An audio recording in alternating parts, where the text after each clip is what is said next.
year of reckoning, a season with hope, a season of tyranny, a season of resistance. And today, we dive deep into the final season, year 4, season 4. Mayhem. Ladies and gentlemen, welcome back to the Warriors Den. I've got this new microphone that I can move around. I've got Clarissa to my right. How the hell are you? We got a hell of a show. Yeah, I'm doing great. I'm super excited. I know it's been a while since we last did our Warriors Den, which was for the Halloween event. But magnificent, really excited. How are you doing today, Mike? As you could tell, I'm very excited, very hyped. I've got this thing. I've got a shitty mustache. It's going to be a great, great time. Let's get right into it. We've got so much to share. It's going to be a long one. And to help you guys out, to stick it out, we've got Azarus, Twitch drops, and all that good stuff. So let's get right to it. Azarus, before we get into the details of Year 4 Season 4 Mayhem.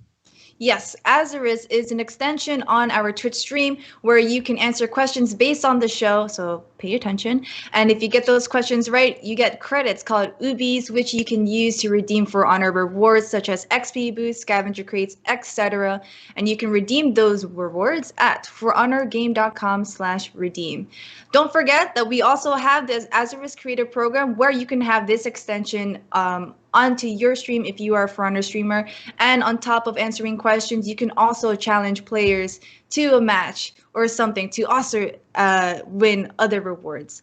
But on top of Azarus, we also have Twitch drops. So Twitch drops. Everybody who watches the show for at least 30 minutes will receive one scavenger crate, but this is per 30 minutes. So for example, if you watch 1 hour, you will get 2 scavenger crates, and etc.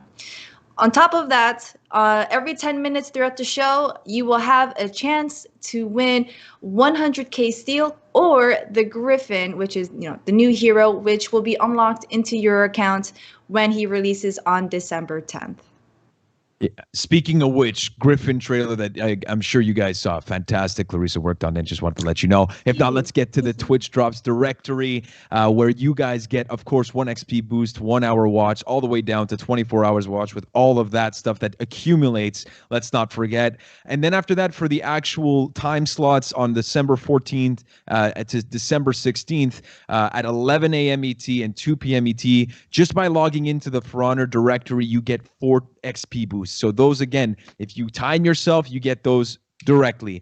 Obviously, when it comes to these things, please allow for due process. It takes about 24 hours, 48 hours, something like that. So please be patient. But that being said, for those of you who are streamers and streaming For Honor content, we also have this great activation that is still ongoing for every season launch, which means that if you are the top 10 streamer, what does that mean? You just got to stream For Honor a shit ton and you get 100k steal. So if you're part of that top 10 list of hours streamed on For Honor, you get 100k steal that you can use on the new hero if you'd like, for Gryphon, of course. And then we've got the roadmap. So what can you tell us about the roadmap, Clarissa? Yeah, well, it's the beginning of December, so let's take a look at what's coming into For Honor this month. Today, December 3rd, we have the Arcade Quest and Content of the Week, which we'll be showing throughout the show.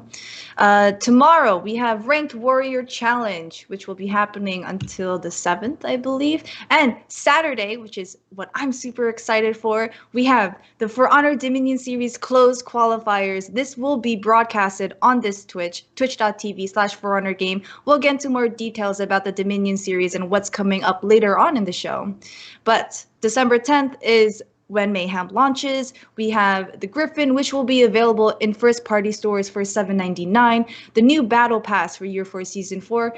Twitch drops for the entire directory, which will last for 1 week that we just went over with Mike. And, of course, Testing Grounds will return for a week as well, starting December 10th, and it will end on December 17th. We will go more details about that with Stefan and JC later on in the show as well.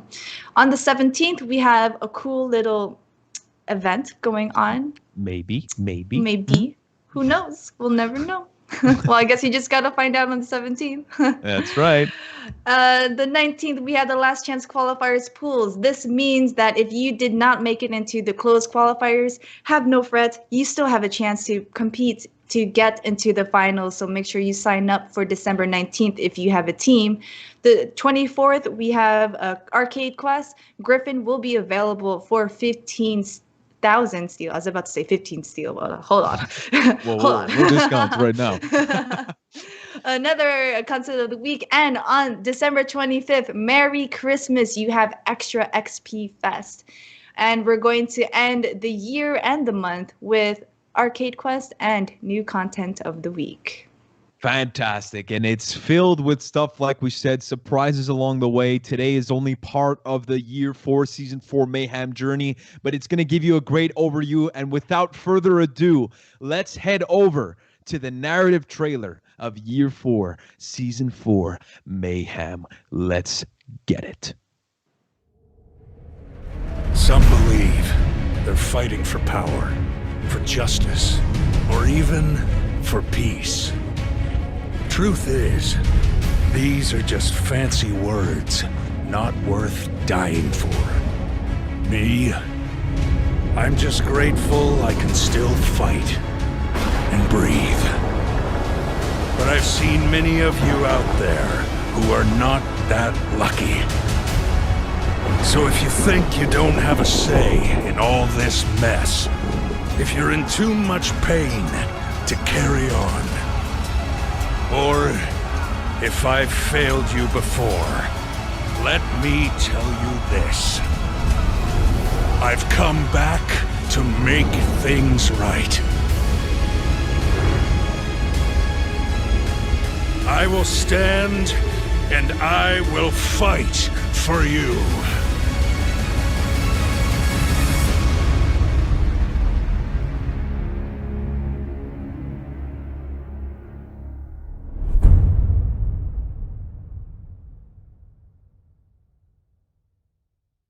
And there you have it, folks. The narrative trailer for Year 4, Season 4, Mayhem, that starts next week, December 10th. And to talk about the season today, we've got some very, very special guests. We have game director Nicolas Bombré, game writer Elise Trin, and lead audio designer Mr. Rene Hidalgo. How are you guys?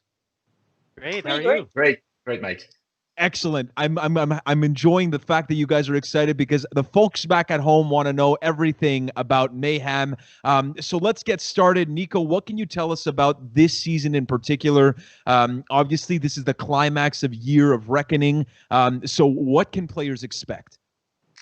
It's going to be a very exciting season. Obviously, this time we have a character launching with this new season. The Gryphon is coming to unite all that resistance that you saw in season 3. So all these small, movements and skirmishes that you guys have been experiencing in Tales of the Rebellion. Gryphon is coming to unite all of these rebels and form a much stronger alliance to fight the Orcos and face them for the first time in this new season, Mayhem. So that first combat, that first full-on conflict is going to change Heathmore for the future. But not everything is going to be about fighting and conflict this season. Obviously, you can expect some holiday surprises coming your way. There's also going to be a new battle pass with Chimera Alliance themed rewards that they're very exciting, and also some new armors and a bunch of new map updates. Also, very important announcement on combat. The testing ground will reopen in the beginning of this new season with changes to the Warden, Nobushi, Peacekeeper, and Shugoki in the aftermath of the CCU update. So Steph and JC will show up a little bit later on the show to give you all of the details. But yeah, this is a very exciting and packed new season. So enjoy the rest of the show. Yeah, and that is correct. We've got a hell of a show for you guys today to cover all of this, at least from a surface level. And obviously, in part of telling this story in Mayhem, we've kind of seen this displayed in our what we call key arts in the marketing language, and this is one of them that we've seen, and we've kind of seen the evolution from season 1, where it was a peaceful time, the arrival of the warmongers in season 2, and resistance last season, and now we get to mayhem. What can you tell us, Clarissa, in terms of the collaboration? Because this was part of our job as marketeers. I don't know if that's a word, but I'll use it anyway. For this season, in terms of the collaboration that we had with external artists.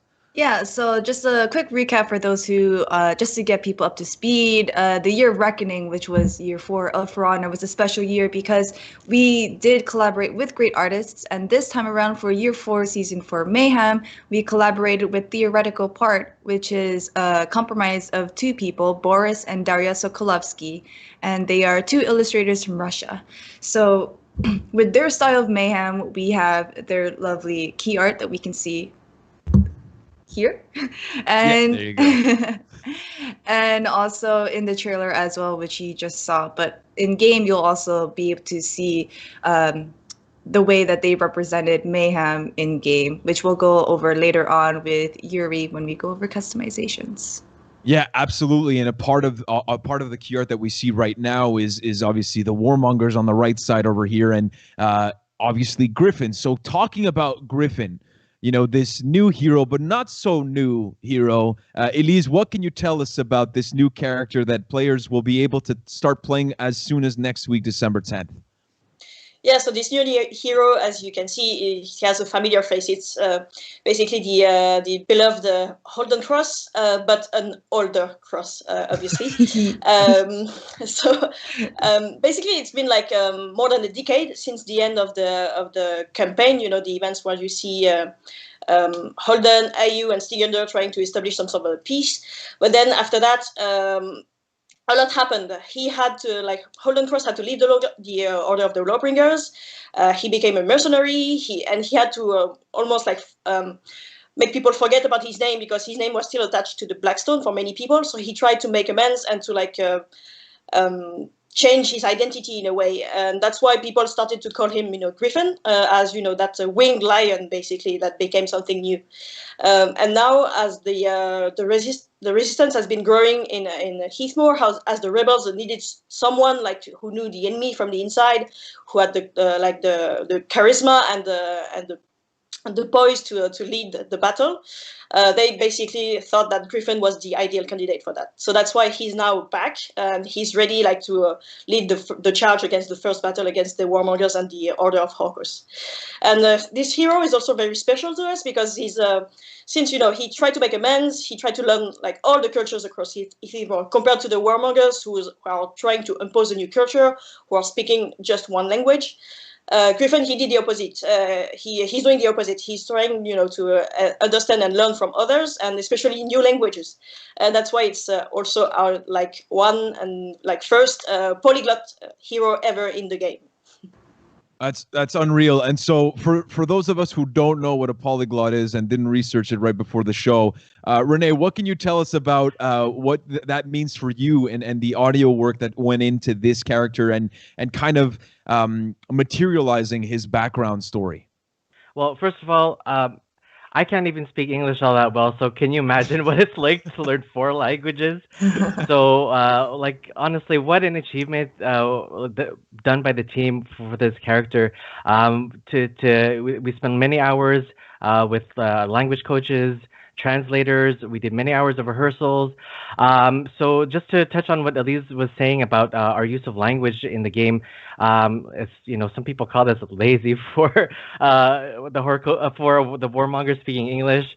First of all, how dare you? Second of all, but it was also our idea the whole time to have a character that would speak in many languages. I remember Elise bringing this up. I was like, man, this is crazy. I love it. Let's do it. And we just, we wanted to make sure that first we wanted to see if the actor was up for it.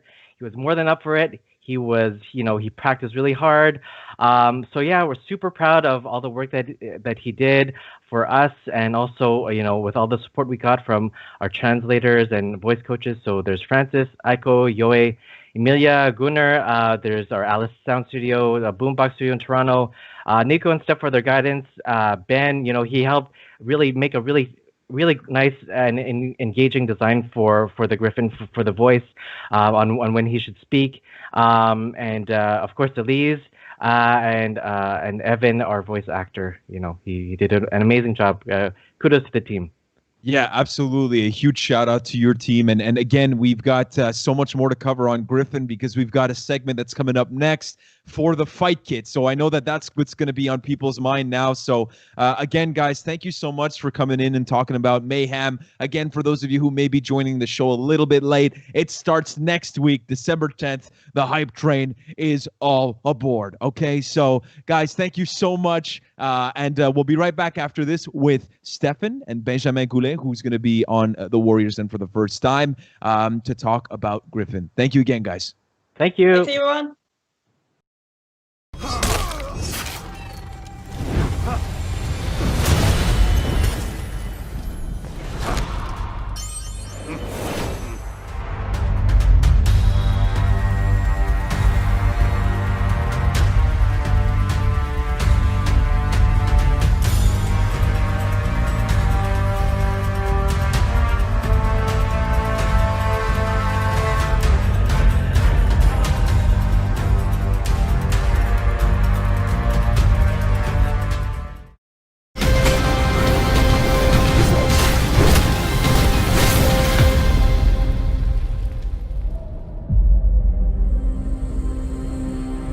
Some of you have known me under other names. Like the name of some callous demon, or the name of a foolish knight. Yet today, I have another name. It was given to me by people who could have left me to die. But instead, they taught me the true meaning of courage.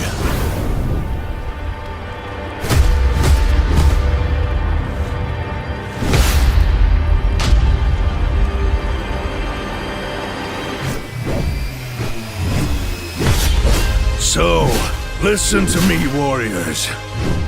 Don't let some mad tyrants play God with your lives. Fight for the people who saw the good in you. Fight for those who will want to remember you.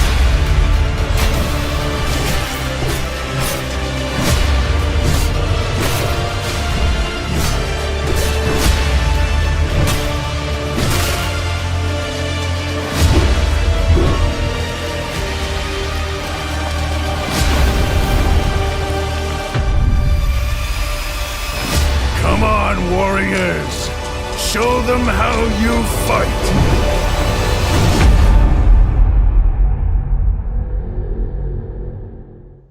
And the hype train goes choo-choo, ladies and gentlemen. And we are back from a great trailer that Clarissa worked on. A huge shout out to her for the Gryphon trailer. And to talk about Gryphon, we've got two very special guests. For the first time ever, we have Benjamin Goulet, game designer, part of Stefan Juinski, who's to his left, that they already know how to look at each other through this technology, which is fantastic. How are you guys today?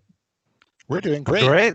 Oh my God, you guys, just professionals. Okay, let's get to it. Gryphon, obviously, Elise spoke a little bit about the narrative side of things when it comes to this hero.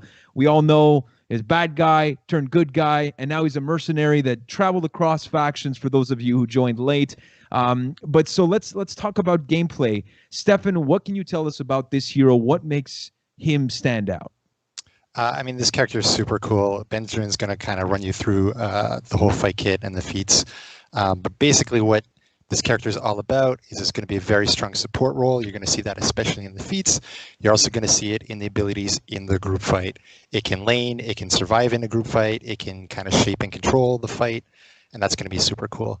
And in terms of one-on-one, you're going to see that it's got a mix-up that it wants to live in a lot at the end of its chains.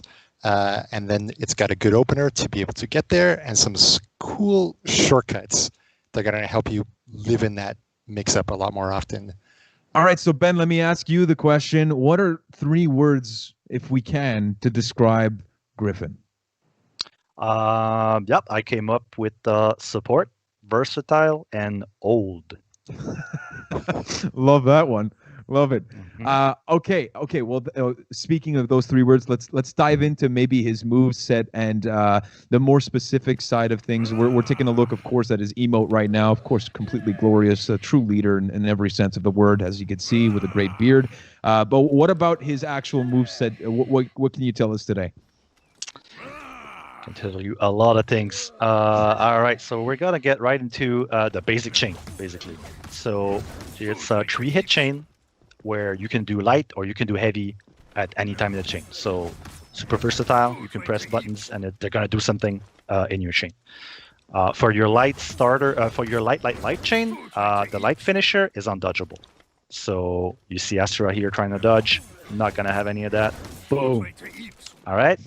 And then we've got the light combo. So basically, if you land your first light and you do a second light in the same stance, you're going to get that second light guaranteed in any stance that you did. As long as it's the same stance twice, boom, get your combo, and then you get to your finisher. So you can see pop, light, undodgeable. So that's one of the shortcuts that Stefan was talking about earlier. This way.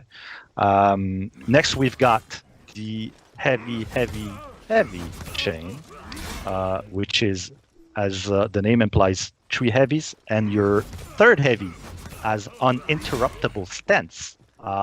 And it has, I wouldn't be surprised if it has like one of the best trajectories in the game. So you want to use this in group fights, tag like 3 people in the opposite team, get some kills, maybe take some damage and trade, but you'll be pretty damn happy you used it.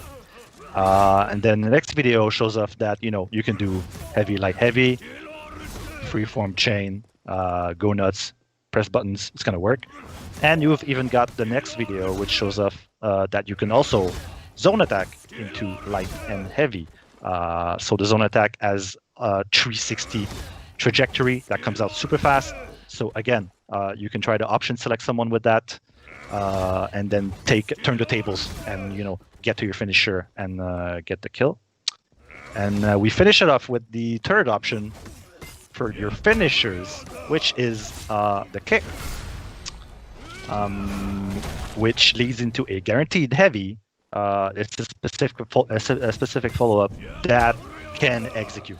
So we've got the whole package, right? You've got the undodgeable, you've got the quick bump that you can't react to, and as the 1v1 kit, and then you've got the heavy finisher that's an uninterruptible stance for your group fight scenarios, or if you want to do a big brain play or troll your opponent, you can try to feint that heavy and guard break if you think he's going to dodge, and that also works in a 1v1, but mostly you're going to want to use it in group fights.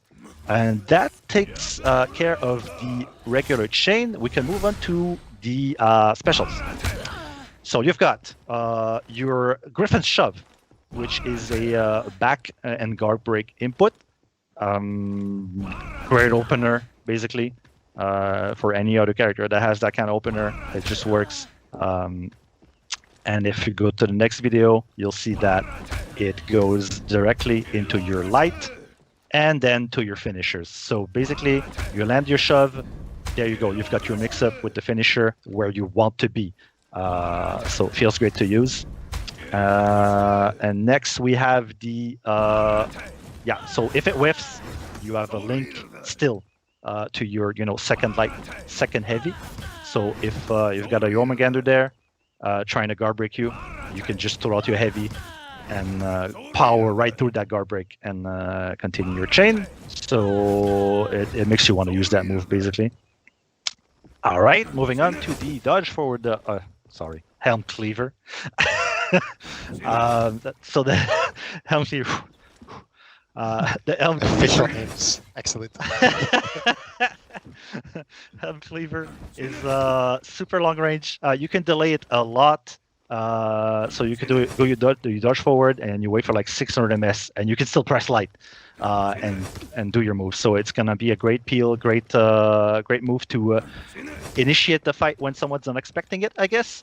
And if you go to the next video, you'll see that your dodge forward light is a shortcut directly to your finisher. So, oh my god, I said it again. Sorry. Helm Cleaver Hey, it's all good. It's all good. It's all good, right? They know what I'm Yeah. talking about. Yeah. Dodge forward light. all right. Yeah. That's what they're going to talk Yeah, whatever. All right, so we're gonna go to the Mind Cleaver next. Mind Cleaver is on a heavy input. It has ridiculous range. You can be in a group fight, minding your own business, and then you see that external indicator pop up, and you're like, "What is this? Is this a plane?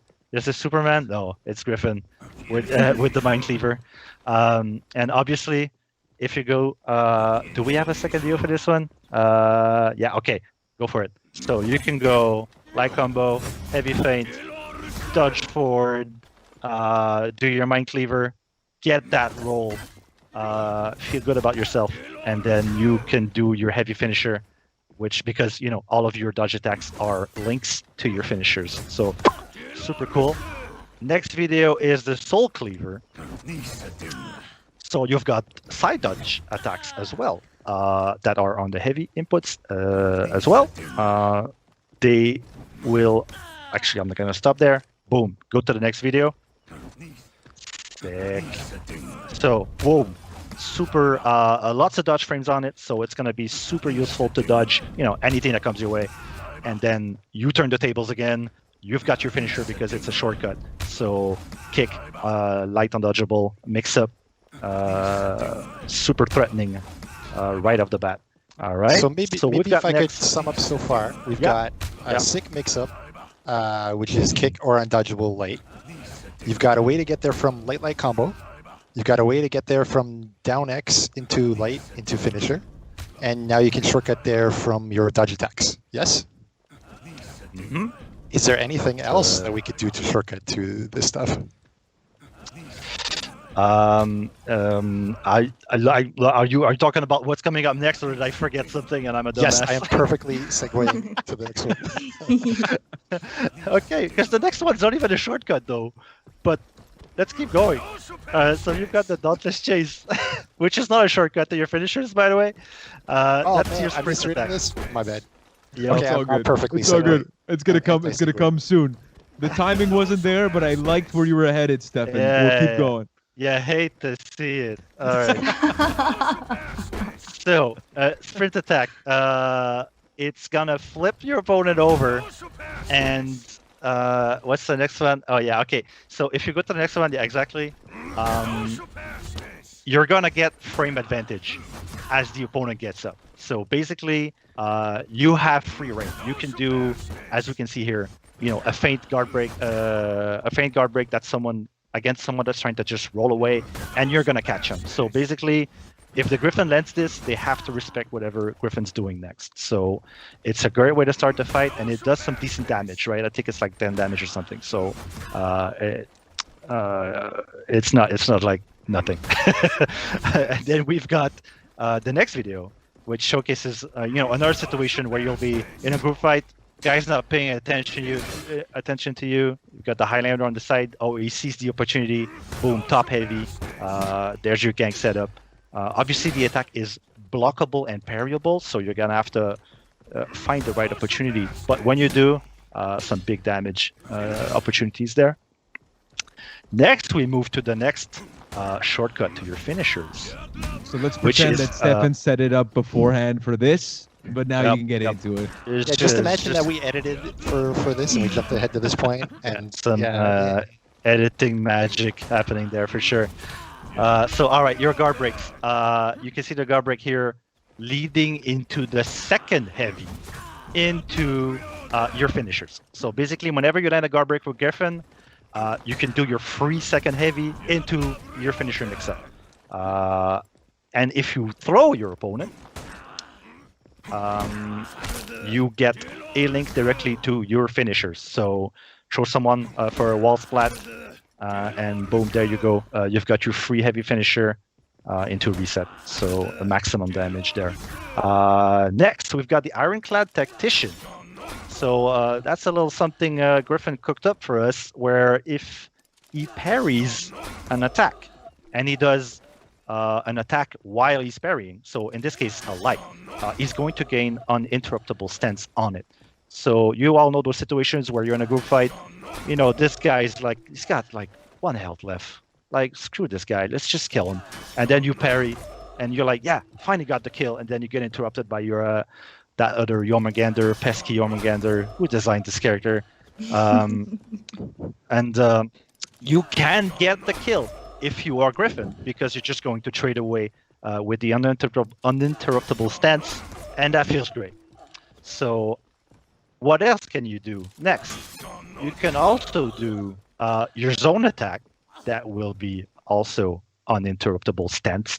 Is that like, did I conjugate that? You invented it. Really? Yeah, it's I perfect. think it was great. Stance. I think it was great.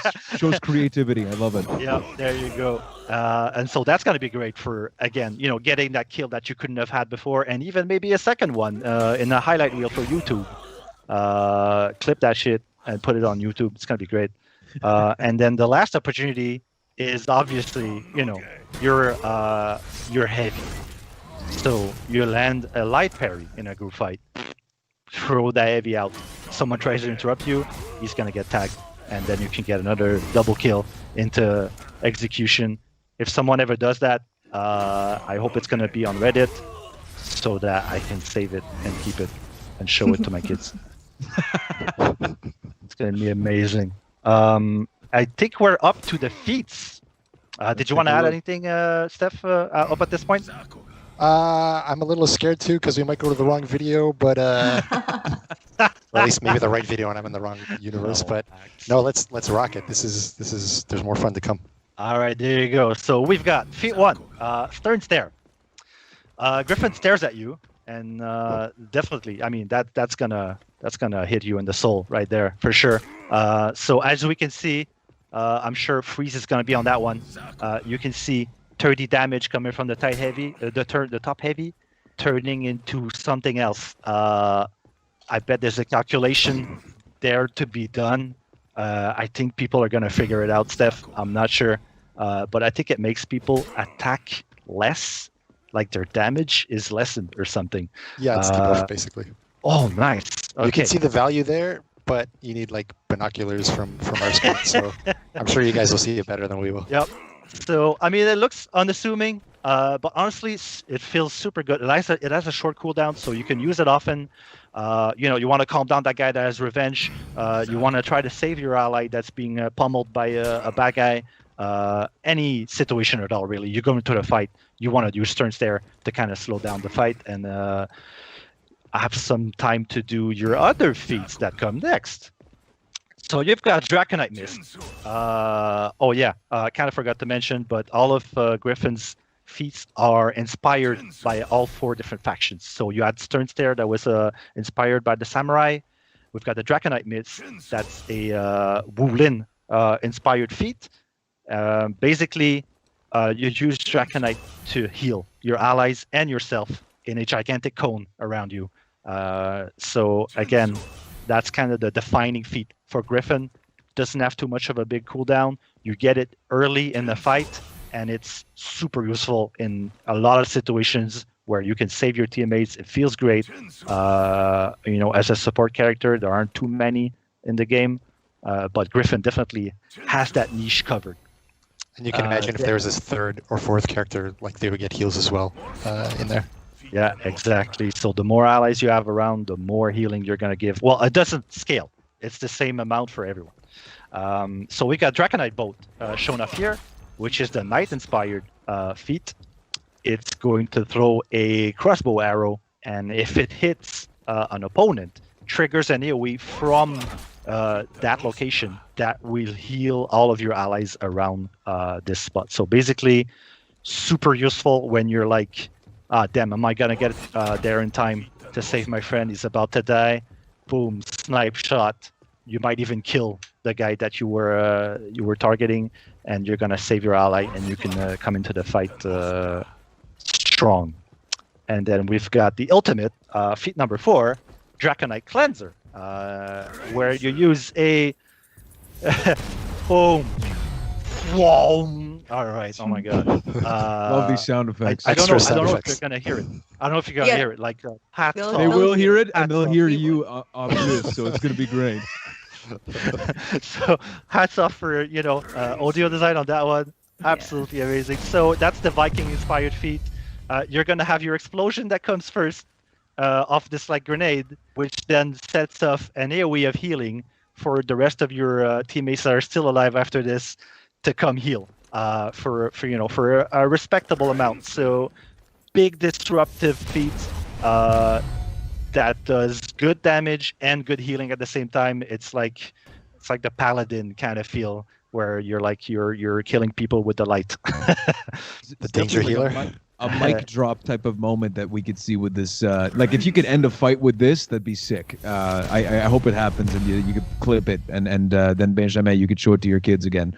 My God. Okay, well that being said, I mean, super interesting, and I personally see like a great kind of contrast between, we have the warmonger that their feats are kind of almost the opposite, where you see it all about kind of taking away health, and now you have a character that is mainly there to support and use those tools, especially in the feats that you just covered. So that's very interesting as the kind of the protagonist and the antagonist. So that's awesome.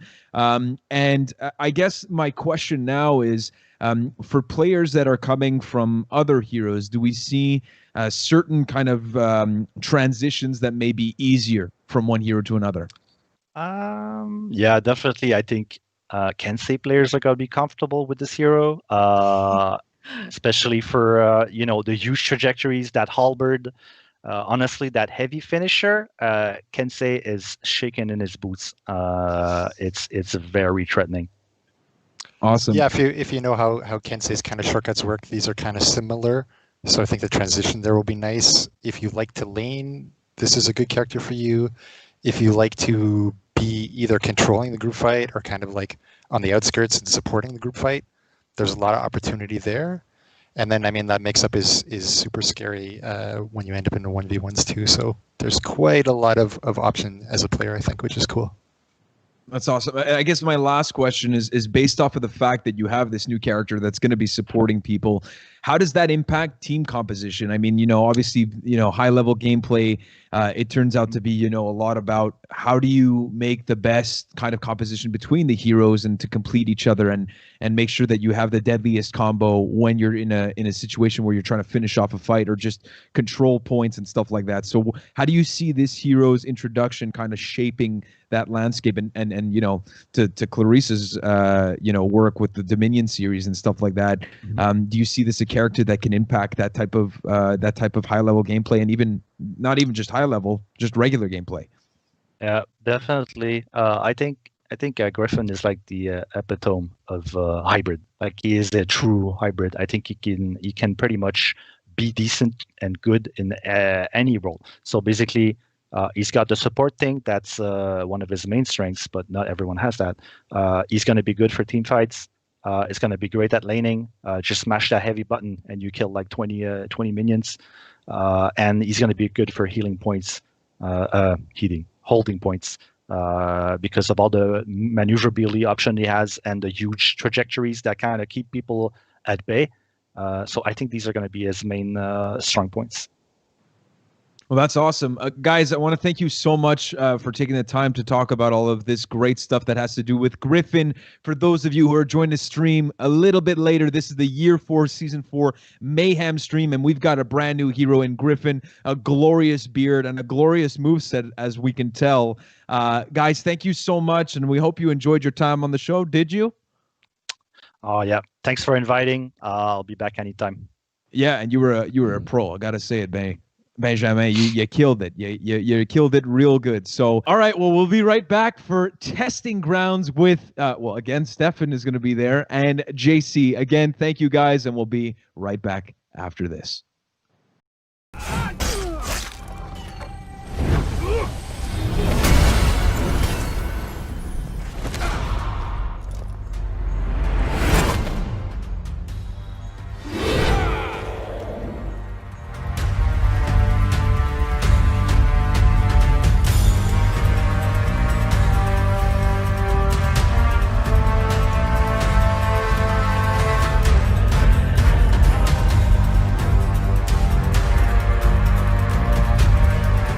right, so now you know all about Gryphon, but now we got to tackle the huge topic of the testing grounds, and we've got the recurring Stefan Jawinski with us, but also JC Frenette, game designer, here today to speak on that behalf, on that topic. So how are you today, JC?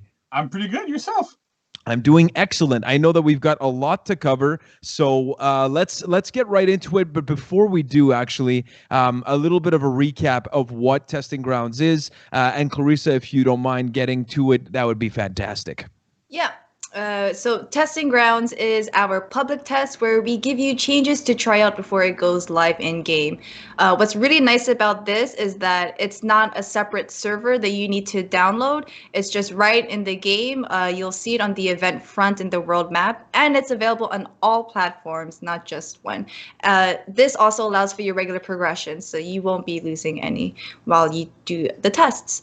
The Testing Grounds will be live on December 10th, and it will be for a week until the 17th.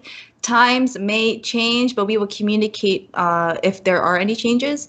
And we will be looking through your feedback on our social channels, on Reddit, and most importantly, through a survey that we will be sending out.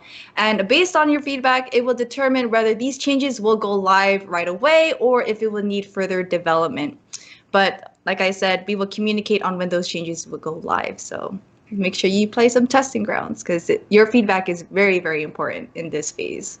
Yeah, that is correct. And talking about this new phase, let's get right into it. Stefan, I don't know if you want to start us off and just give us the high level of what this phase entails and the heroes, obviously, that you could see on the screen now, and what the objective is. Absolutely. Sure. As you see on the screen, there's a Warden, Peacekeeper, Nobushi, and Shigoki. These are the characters that you're going to be able to play on the Testing Ground event front. And as Clarissa has pointed out, if you play them in the event front, they're going to be these new changes that we're going to talk about today. If you play them in any other normal matchmaking, it's going to be the regular stuff. So think of this as like a vision into the future, basically. A vision that you will help us shape. So thank you for your time. That was beautifully said. We just had to say it. Thanks. I hadn't rehearsed that at all, I swear. And basically what we're trying to do with these heroes is bring up their viability. We'll kind of break down like on a character by character basis where they weaken their kit, what are we trying to fix up with each of them. And in a few cases, such as like some of the Shigoki bits, we'll talk about what parts we think are frustrating and how we're trying to address that. Awesome. Well, let's get right into it, JC. I guess we'll start off with the Warden. Yep. So for Warden, we're trying to target, like as the previous slide mentioned, we're trying to give every hero kind of like 2 roles at least, so that they can actually perform quite much better in like high level tournaments. Because what we've really noticed and what we've been seeing a lot is that heroes that have a single niche generally are not picked because they're not really viable for tournaments.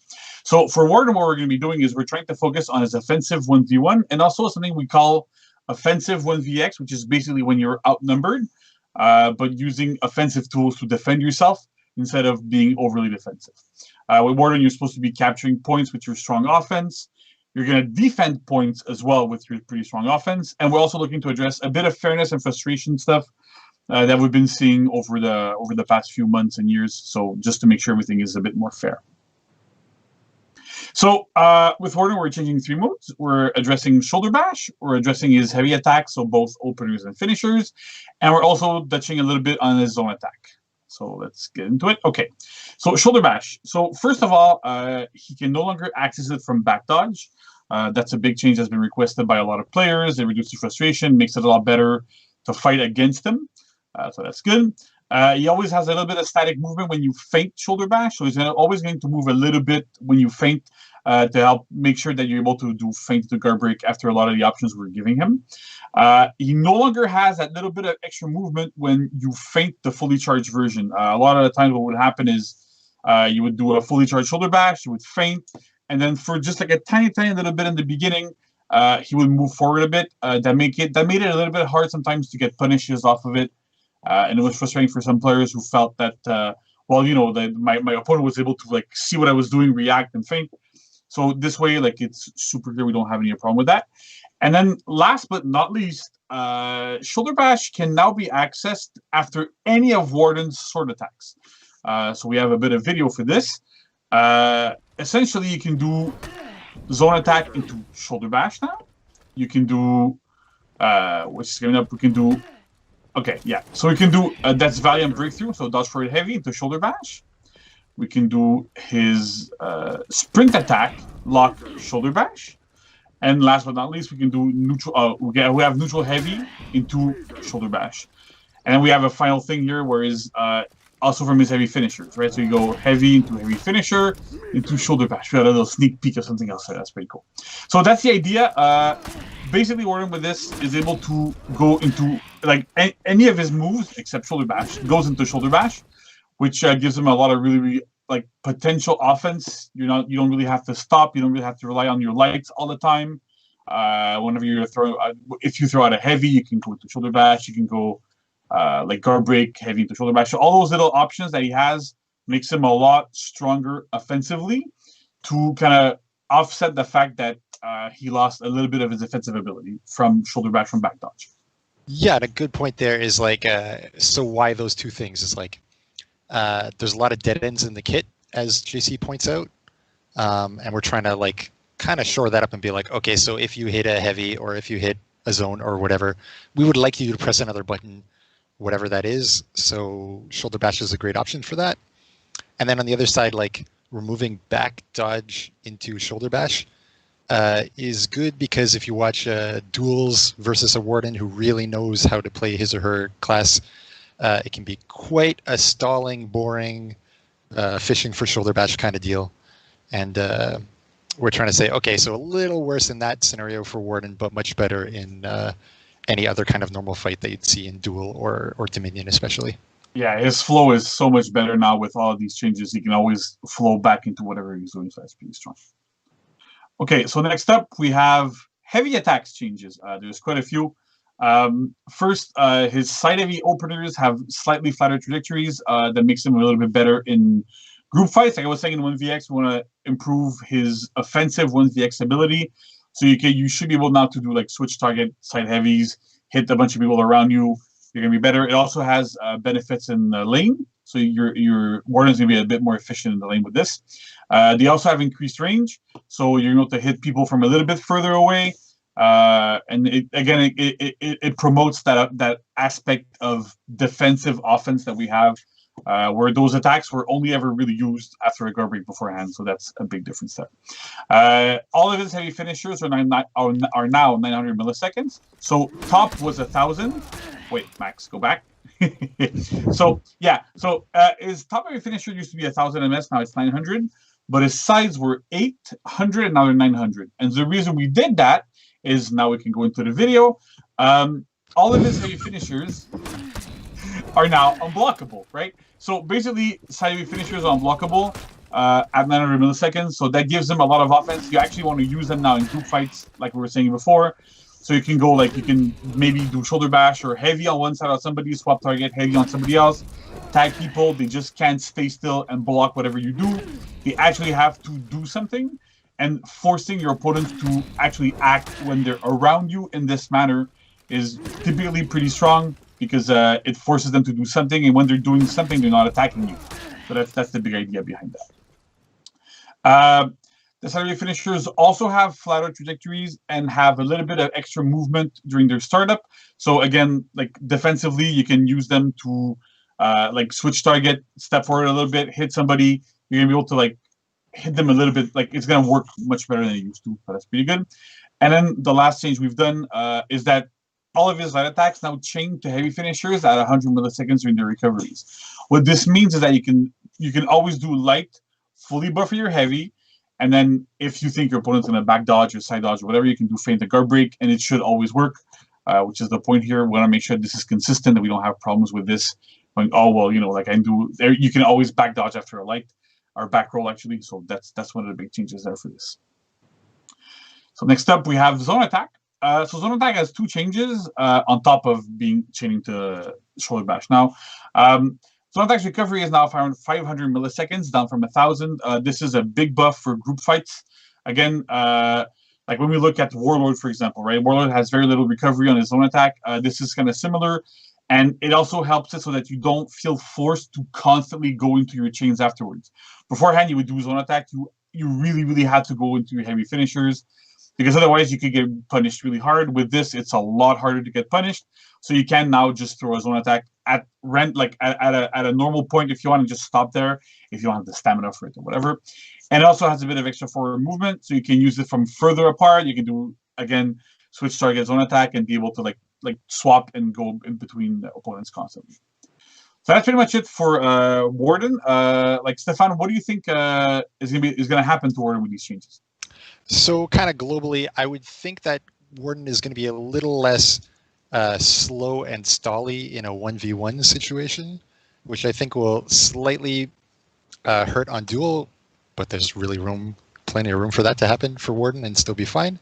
But on the other side, with shoulder bash access as well as the unblockable heavies, is going to be much able to attack and continue sustained offense on a character.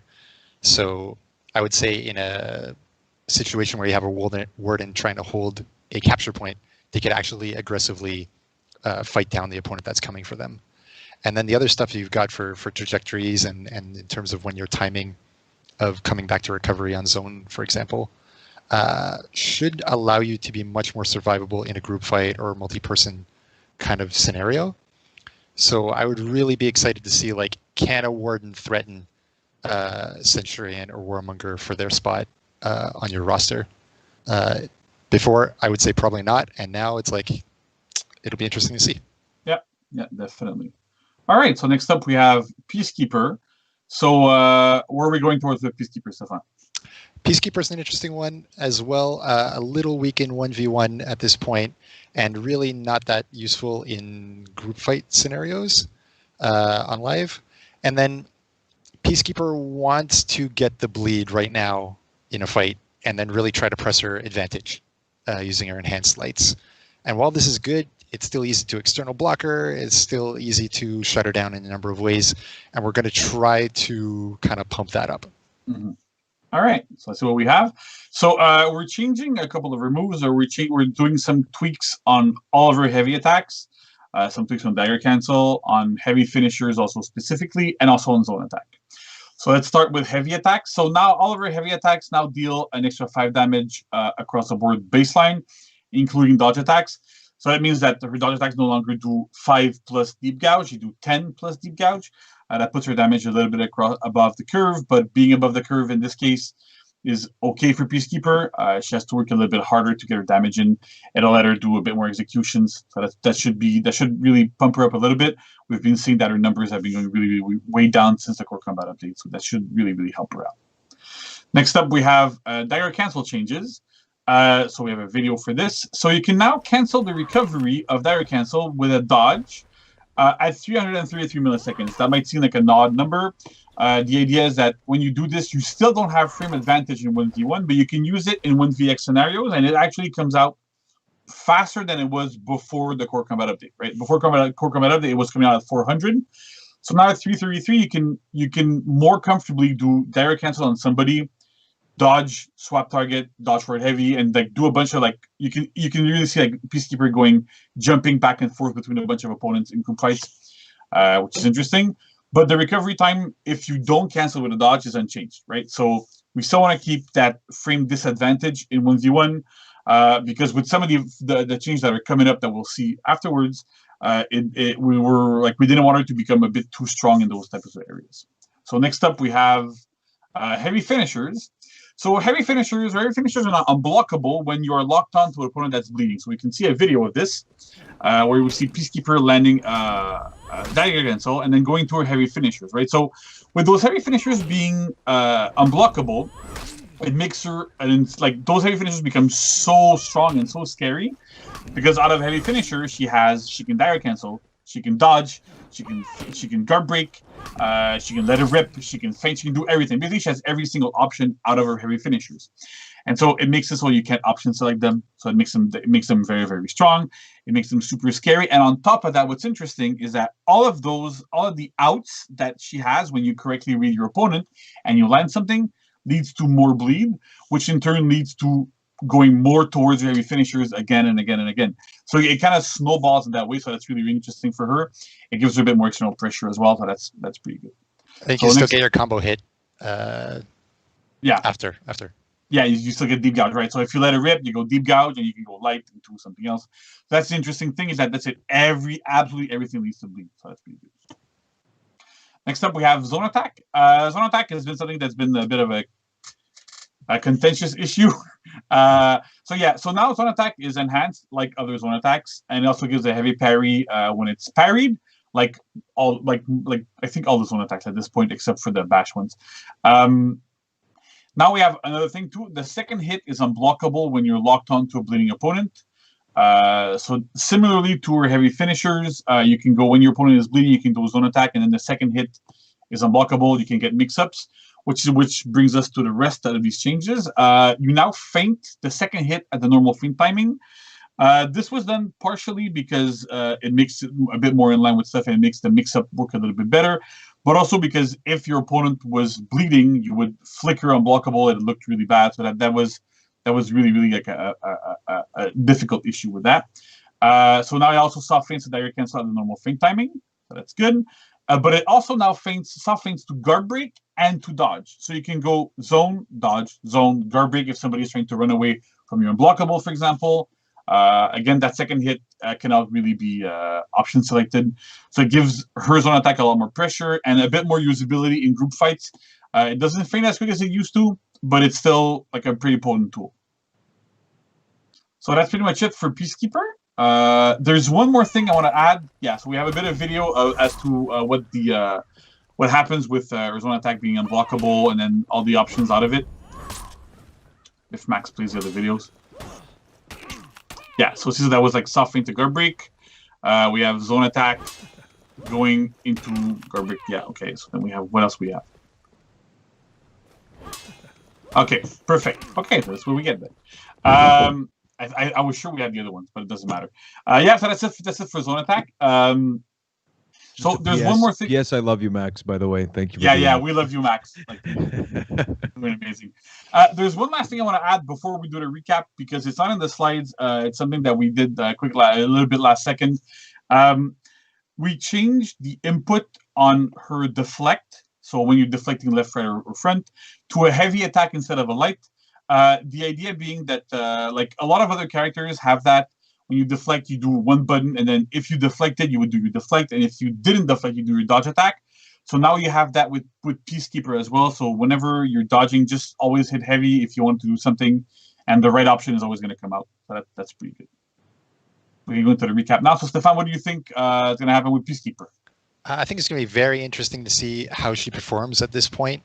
The game plan of get that bleed and then press your advantage is much stronger than it was before. Zone attack is going to have really interesting follow-ups. So there's unblockable or soft feint to dagger or guard break or whatever. She's going to have quite a lot of options that way. I would really like to see her hit that bleed and then pressure down opponents to the point where you're like, yes, I want this assassin on my team. Mm-hmm. That's pretty cool, too, because she synergizes really, really well with other bleed heroes like Shaman or Nobushi, right? Oh, that was going to be my line, but I forgot it, I guess. So now I've blown 2 transitions today. So yeah, Nobushi. Oh man, was Mike going to burn me there? I guess.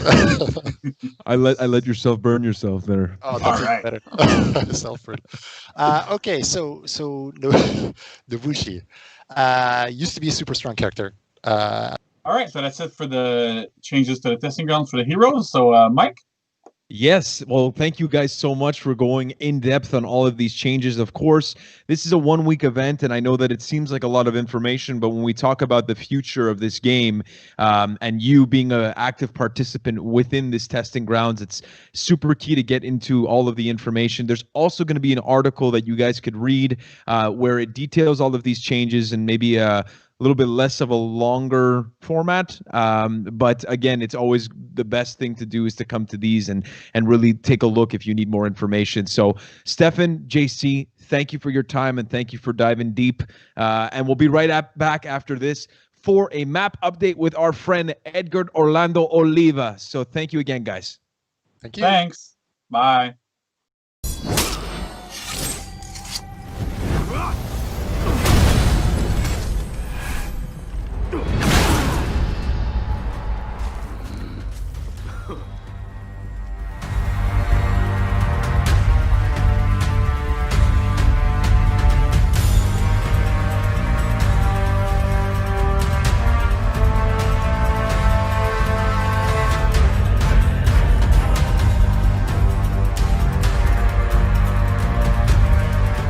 Joined back now with another special guest. It's Mr. Edgar Orlando Oliva. Yeah, that's right. That's what the O stands for. To come and talk about Beachhead today, another map update that's part of the patch next week, starting on December 10th, for those of you who are joining us a little bit later. Ed, welcome to the show. How are you? Thank you very much. I'm always happy to be here, especially on such an epic show. And yeah, I love showing off these new map reworks that we're working on. It's always a pleasure. It's amazing. I know the last time you came on was last season, where you went over Sentinel and also mentioned a few other little map reworks that were in the patch notes. Mm-hmm. So what can you tell us that's coming into year 4, season 4, Mayhem? Yeah, so following the good reception we had on Sentinel and Gauntlet changes that we had, I'm very happy here now to show off Beachhead rework. And I think, players are pretty familiar with this map at this point, and it definitely had some sticking points on it that needed to be ironed out, and a lot of navigational changes as well. So I think people will be very happy to see these. So we can start off right away and show off the first major change.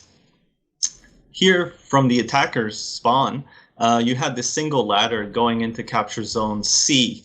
And this was very problematic, as only having a single ladder access is not ideal to access your home point. And instead of adding more ladders and stuff like that, we went ahead and we created this slope that leads into a broken portion of the wall here on the right side, and that leads you deeper into the capture zone area of Capture Zone C. So this gives 2 different options to attackers coming in from spawn of how to approach their home point here. Yeah, and here we also on Capture Zone C, this area that was kind of overlooking the rest of the map was very unused space. And so what we did is we connected it to the other side of the map, which was previously non-playable gameplay space. And I think this really, really helps open up the map a lot more and gives you far more options in how to approach the enemy team's capture zone and how to just navigate the map entirely. Yeah, it should definitely help with the map rotation for Beachhead at least. Yes. And and here, right next to that bridge, we had these drop downs. It was actually a double drop down to get from capture point C to mid lane, and it allowed a lot of drop attacks, and it was problematic in that sense, and it didn't allow you to go back up through there. So we added a staircase, which now connects Capture Zone C directly to mid lane, and allowing you to go back and forth between them freely without necessarily having to worry from drop attacks unexpectedly along the almost the entire side of that area.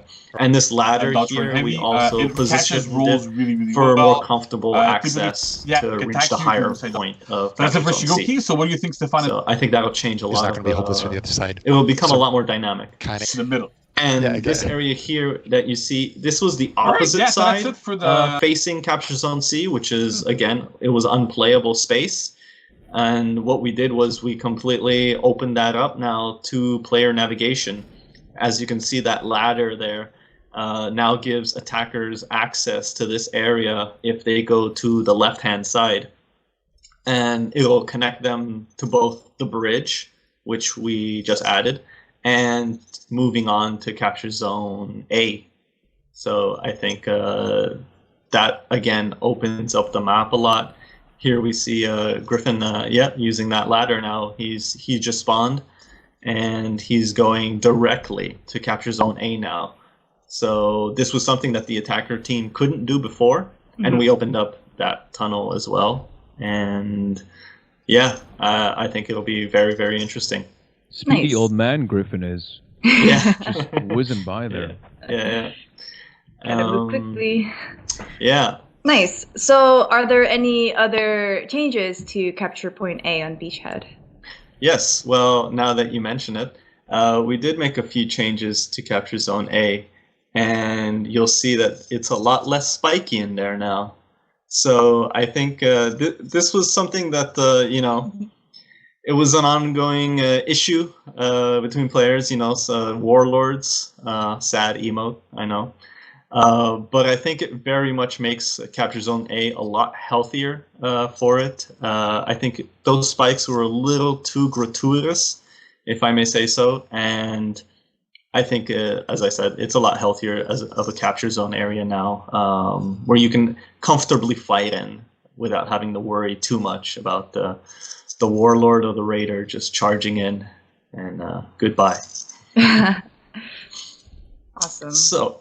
And here's another area in which the map needed some love. It was the lighting of Ashfeld. When you picked the Ashfeld lighting location, it was very dark. One of probably the darkest ones we've had in a map. And so we really, really brought in this amazing sunrise/sunset, kind of lighting to the map. And I think it really... Well, first of all, you can see a lot better your surroundings and everything, which is obviously a plus.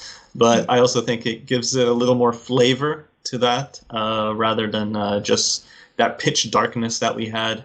That here you can barely see the fortress in the back there, and just these little lights that pop out from the darkness. But I think in bringing in this new lighting mood for Ashfeld, it definitely makes it pop a lot more.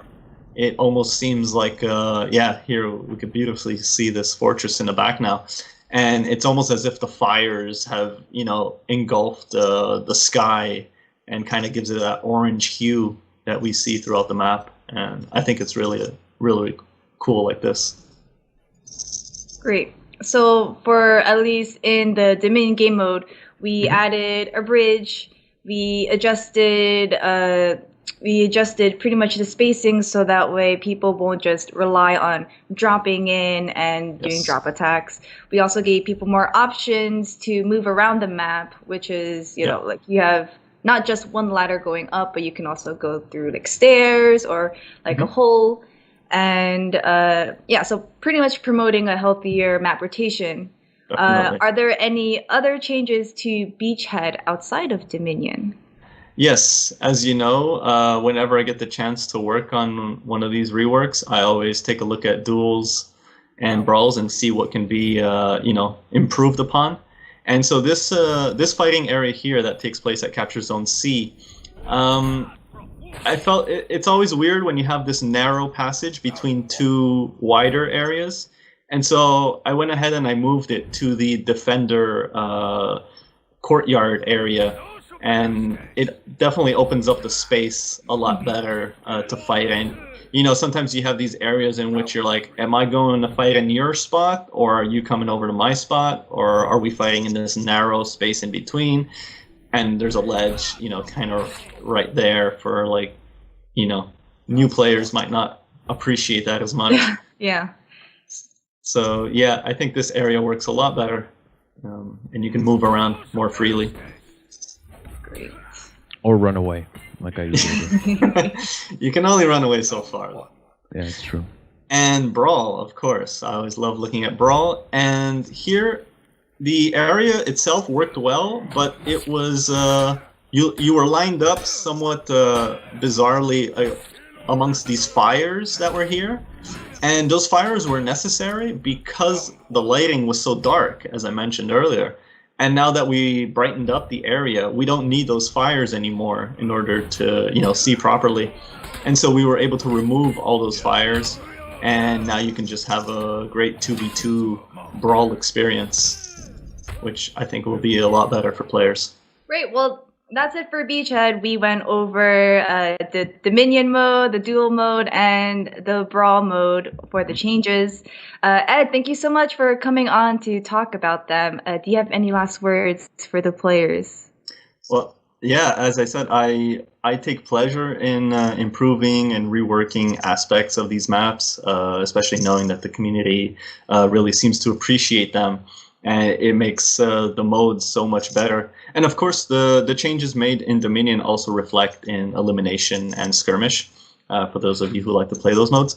And again, if you guys have any feedback, comments, I always look forward to reading stuff on that. And yeah, we'll see what the future holds. Yeah, well, there you go. Well, there you have it, folks. So that's the end of this map segment. The next one will be back with Yuri and Andrew to talk about customizations and the Battle Pass. So we'll see you next. Thank you.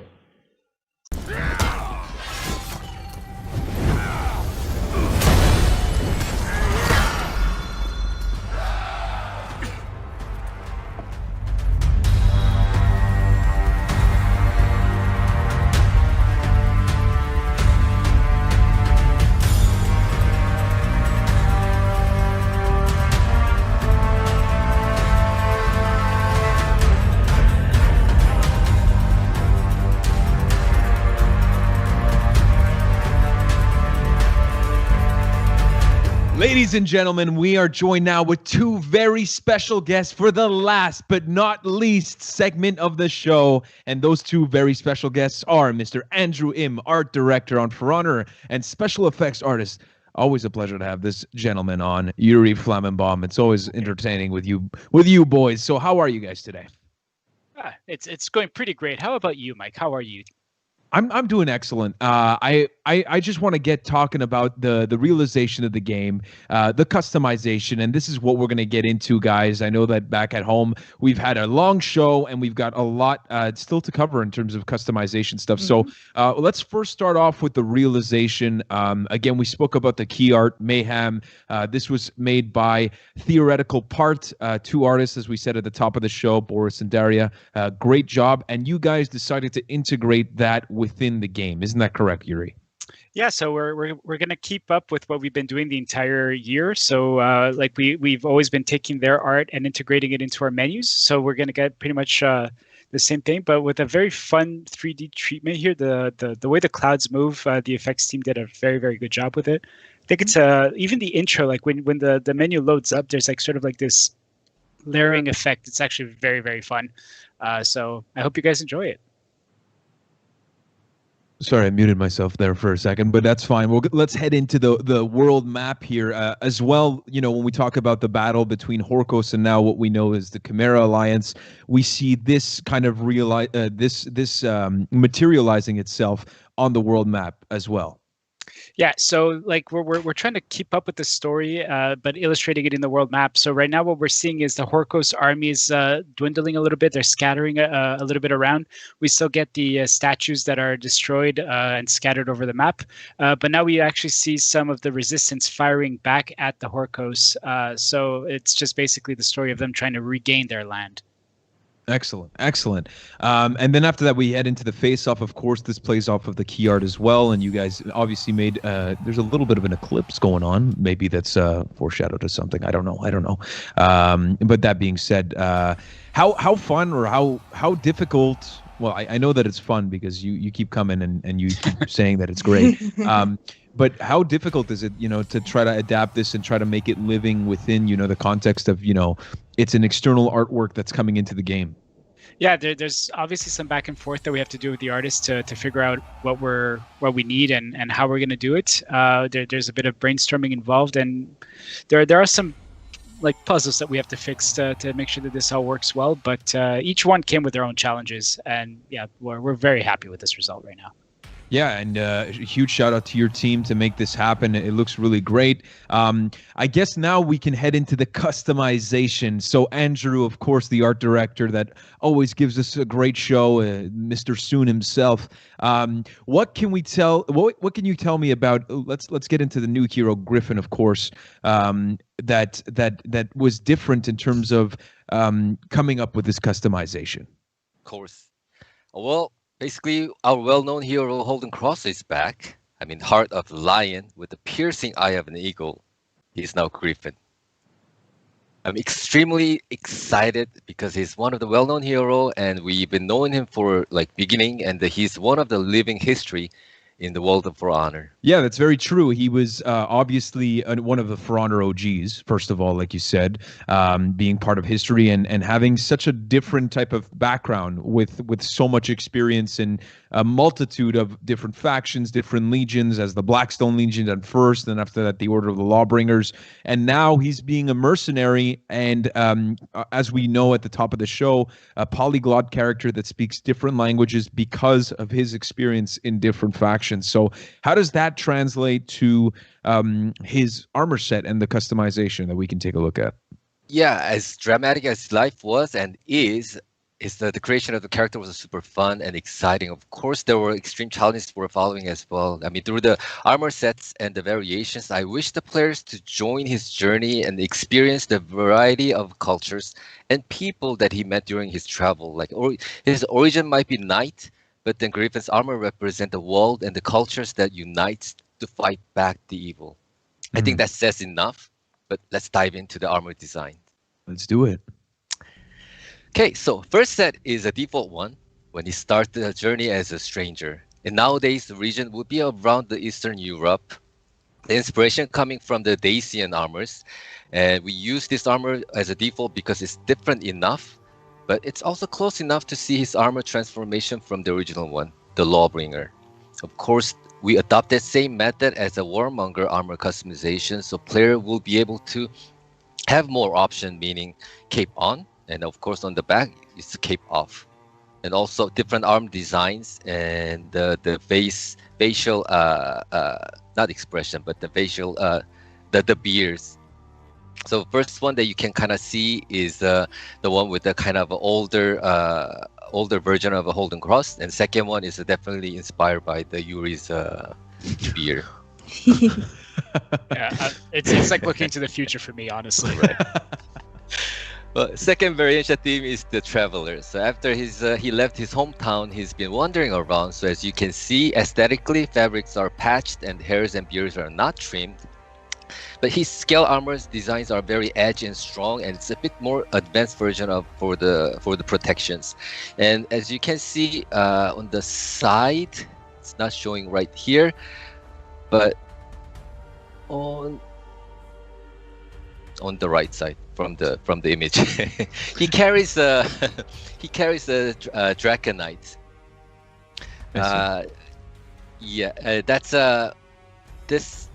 Well, basically, I hope at least explains a bit more about this one and from the lore. And the theme of the third variation is the hunter. He had to hunt to survive in the wilderness and the desert. So, but the wolf on his head also hints who he will be fighting against or hunt when he's back from his journey. So there are also some Viking aesthetics that is starting to reveal. So more variation will come in TU2 from this journey that from Eastern Europe. Very nice. So again, these are the variation. These are the variations of the set one. The initial set. Okay, awesome. And now the second set, which will show up really soon, will take the journey to the land we're in nowadays, Asia. As it shows, Mongolian-influenced armors were presented to Gryphon, not only in the battlefield, but he experiences more of different cultures and understands their lifestyle. The movie The Last Samurai introduces well of a Western culture amidst the Eastern and how difficult it is at the beginning, but at the end the main character blends and adopts samurai cultures. And when this happens, when they respect each other and try to live together, two becomes one new cultures. So this is when we're at the For Honor Year 1 trailer. The all three factions were almost made it, but then they failed it to unite it. But then this time he might be trying to kind of unite them together. I see. So other variation at this point, this is another variation that you can see with a different alternate material treatment.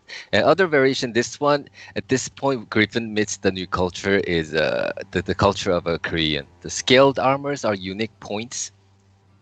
When he sees when we actually see the Korean armor, and what's interesting about this armor is how colors were differently treated with each row of a scale. So each line will take different colors as the theme alternate material in the third color from the color chart. And another unique thing and fun part is added some on the, I don't know, is it called a pon-pon? The top pieces? I believe, yeah. And it does something that's very unique. And I'm going to leave this one for a player to find out which moment that actually make it quite fun. I hope you guys find out, and please post it in the Twitter or the... Or Reddit. Yeah, the Reddit. And third variation is, of course, the samurai culture. So Gryphon design in samurai, the Japanese culture will use in the helmet design right there. And it was great to see how differently translated from the Western to Eastern culture with the same theme. So even with each variation, we tried to assign different alternate material. So for the first one, you're gonna have a less alternate material that will be applied. But then another variation, you will be able to have a more space to choose and control as much as area, so you can have fun with the different colors of alternate material. So this is the first one, and the other one is the second one. Very nice. But make sure that these videos really kind of give the whole picture. That's why we're taking our time. So just absorb it. You know what I mean? But that was interesting to explore different cultures with the one character for sure. And so correct me if I'm wrong here. When we talk about cross-factional type of armor, and as we see, there's such a range, and I'll let you speak on this one maybe first.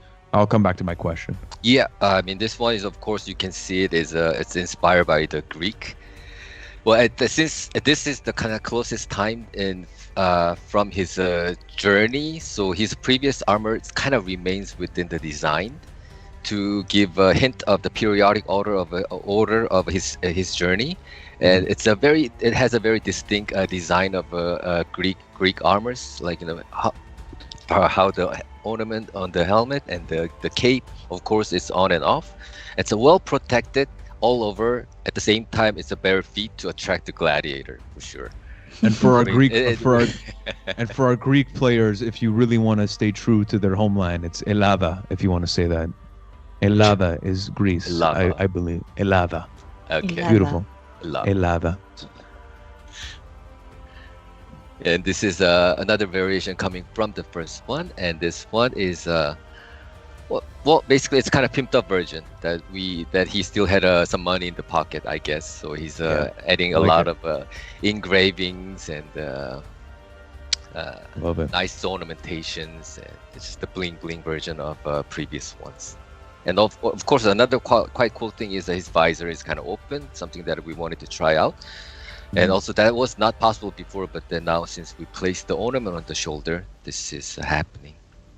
Very nice. And as I mentioned, his journey of the armors does not end here. It will continue throughout the TU2. So let's wait a little longer, and then you will be able to receive more variation of the armors. Mm-hmm. Very nice. I mean, this was quite challenging armor designs that we had to create up to this point, because it's not like one type of armor that we had to create. But then it's like armor that shows the different cultures with the one character. So it was definitely ambitious idea, but then at the end, I think we are very happy with the result, because that Gryphon gave us a chance to expand more cultures that we didn't get to include in our game. Yeah, and it's very obviously that when you look at the collection of different customization for this hero, I mean, we're looking at such variety. It's great. It's really awesome. You know, if you can really pick and choose which one calls out to you the most. And as a fellow Greek man, I think this one's my favorite at the end here. That's cool. As fun as his armor, let's now check out what we did for his weapon. Let's take a look. Now, weapon Bardiche. Gryphon chose Bardiche as his weapon because he could adapt to Bardiche easier from his original weapon Poleaxe. So when Gryphon was Holden Cross, his weapon Poleaxe meant the justice. Now he let it go, and then now his weapon changed into Bardiche. This represents the resistance. Very nice, very fitting. Year 4, Season 3, what was it called?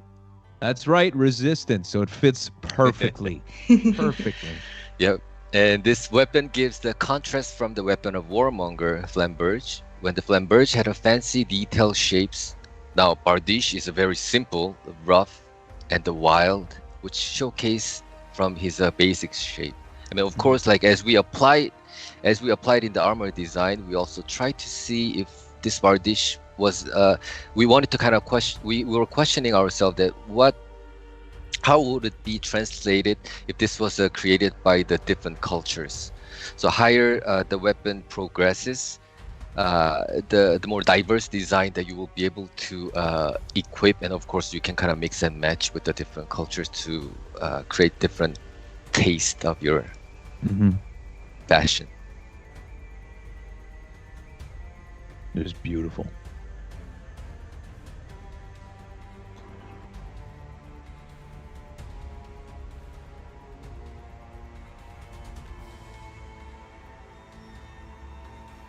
And some of these would be so annoying to clean.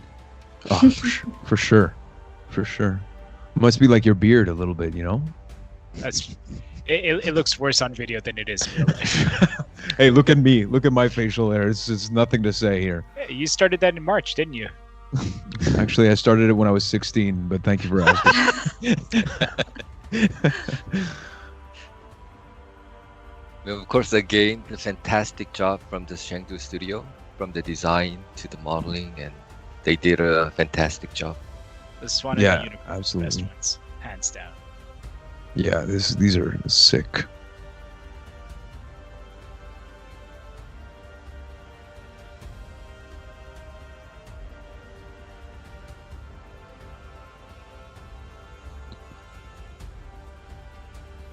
I will tell you, as a Kensei main, knowing now at the top of the show, well, not the top of the show, but we had Stefan and Benjamin that talked about it, that Kensei is a good kind of transition character for this one. With this customization, I gotta go out there and try Gryphon with this. It's unreal. Of course. And I can live out my fantasy of finally having a beard, so that'd be great. now taking a look at the full collection of all of these Bardiches. Is it Bardishai? I don't know how to pluralize that, but I think it's a Bardiche. Yeah, Bardiche. Bardiches.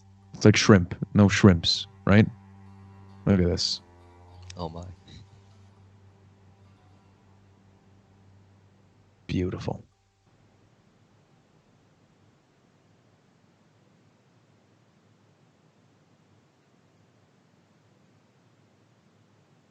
That blue one, unreal. It's no unicorn, but it's okay. We do have a unicorn. All right, okay, so we're heading right into it. Now we're taking a look at the other armor sets, or variations that I should say, for the other characters for Year 4, Season 4. Mayhem, for those of you who are joining us a little bit later. So what can you tell us about the theme for this year, or this season? Well, this season's armor variation, warriors are ready for the grand battle. They equip the most badass armors and will jump into the battlefield. I mean, it's as important as a skill in the battlefield. The aesthetic is also very important. Of course, you gotta walk in and give a statement. You know what I mean? Or else exactly. You gotta do it in style. So that's one of the badass ones that you can keep equipped from the Year 4. It's the last variation for Year 4, and then make sure to show off your armors in the battlefield or at the Yeah. podiums, or Yeah. if you might lose, but then lose the battle, but then you can lose with a good style and Yeah, fashion. absolutely, So then you're absolutely. basically not losing at that point. No, actually, there's moral wins. I don't care what anybody says. At least that's what Everyone I tell wins. myself. Everyone wins yeah, with a good style. Look at the Kensei. Beautiful, beautiful. The bird mask. Yeah, very nice. And we're going to get into a little bit more of the birds later on with Yuri talking about the battle pass. So again, we're taking a look at the full armor collection here for the variations that are available starting December 10th for Honor's Mayhem season, the conclusion of Year 4, Year of Reckoning. I was thinking a while for about that bird. Which bird? That you're talking about the Gryphon, huh? Yeah, yes, exactly. Sorry, it's the lion bird. If you want to start spoiling things right now. But... Well, listen, I'm good at that, so no problem. What are you laughing at, Yuri? Let's take it back a little bit. It's fine. I'm sorry. That's awesome. I love the straw hat for the Nobushi as well. So Mm-hmm. cool. Now we're moving on to Viking. Believe so. Raider. Nice pants. Also very simple, the helmet.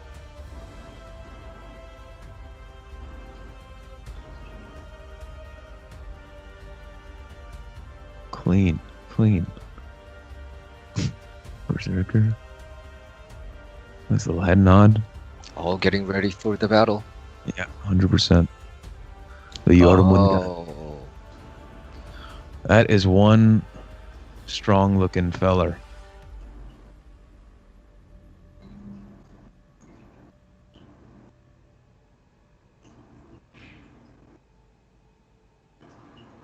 Unreal. That's all of them. Well, I believe so. and we have a Wulin. Yes, Last that's. Oh That's yeah, it. we have the Wulin. Jeez, forgot about the Wulin. Come on. Come on, Yuri. Stay focused. I like the purple hue. It's purple. The color Yeah, it's for purple. and yeah, absolutely. Shaolin in the zone.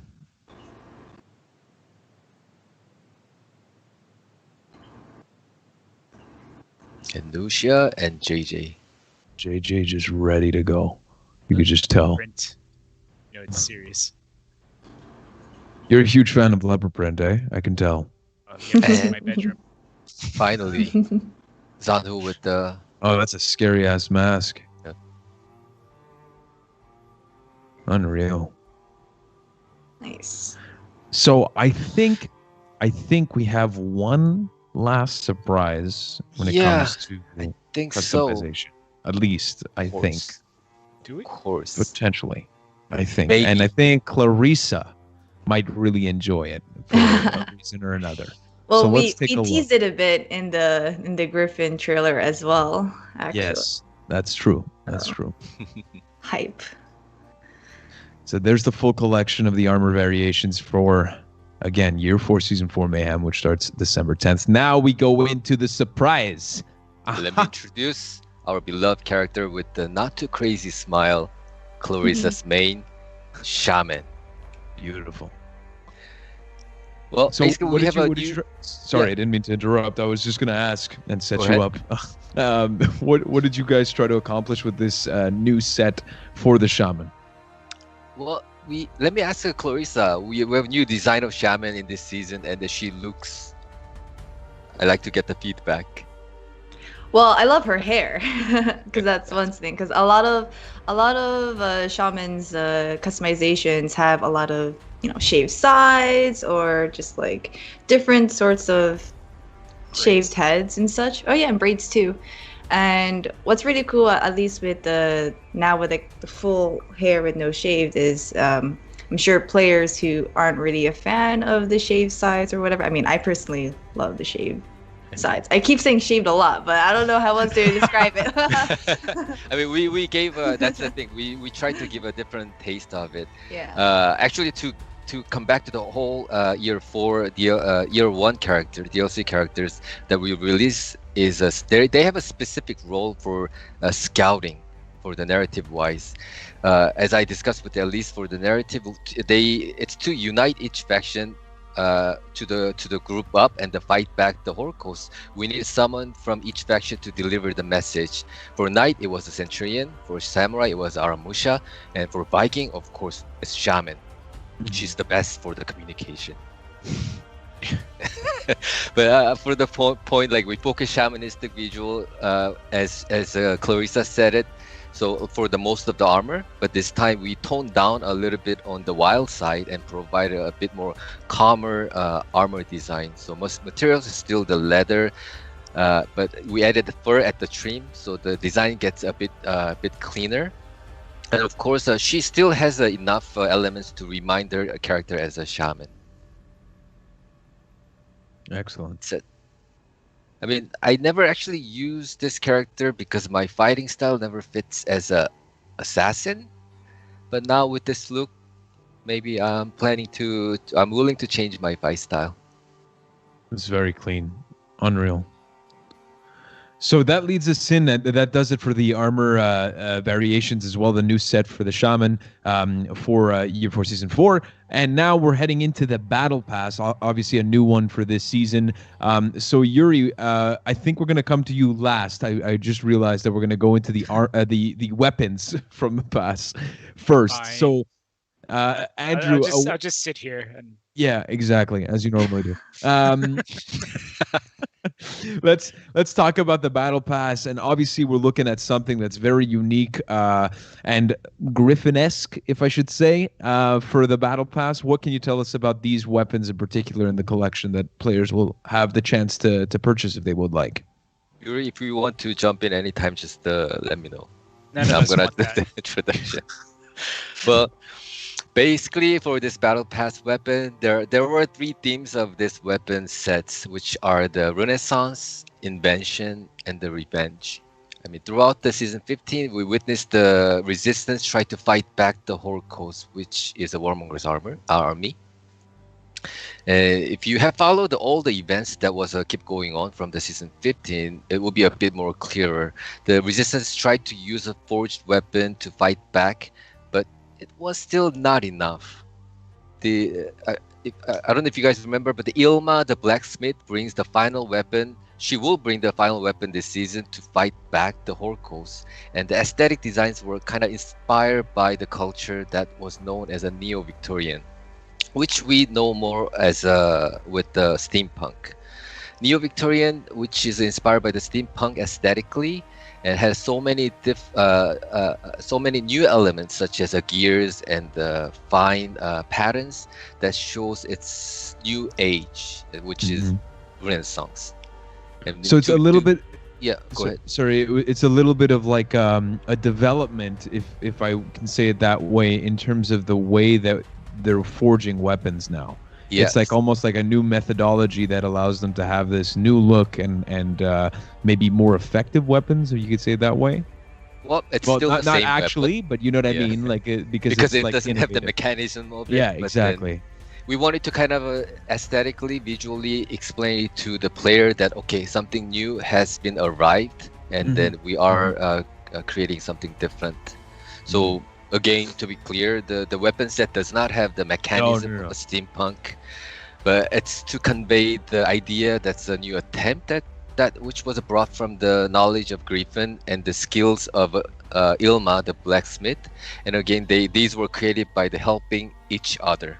That's how we created these weapons. And to get a bit more detail, like for the materials, we use the copper and the minor gold for decoration or engraving, and darker leathers with the rusted metal. So that was also used, and also added some silver and the ivory to bring some contrast in design. And we tried to balance between industrial roughness and the Victorian elegant style. So at the end, the result kind of comes out as that has the both Beauty and the Beast. I love it. It should be the title of a movie or something at some point. I don't know. Beast and Beauty? Yeah, maybe something like that. Let's workshop. We need to be. Yeah. It has a certain ring to it. I'll tell you that much. I mean, as for the color theme, I think to have a good combination, mixing the weapons from the Prince of Persia event from season 13 would be nice, nicely matched, and I would recommend that. I like that. Some fashion tips from the fashion guru himself, Mr. Andrew Im. Honestly, I find these so beautiful, and again, I say this literally every live stream, but I can't like be more amazed at the fact that every time there's something new, there's just a new flavor. You know, sometimes it's not necessarily what I would pick, but it's still an option for those who might be interested in it. So it's really awesome to have all of these different types of options as a player to be able to customize. It's great to hear.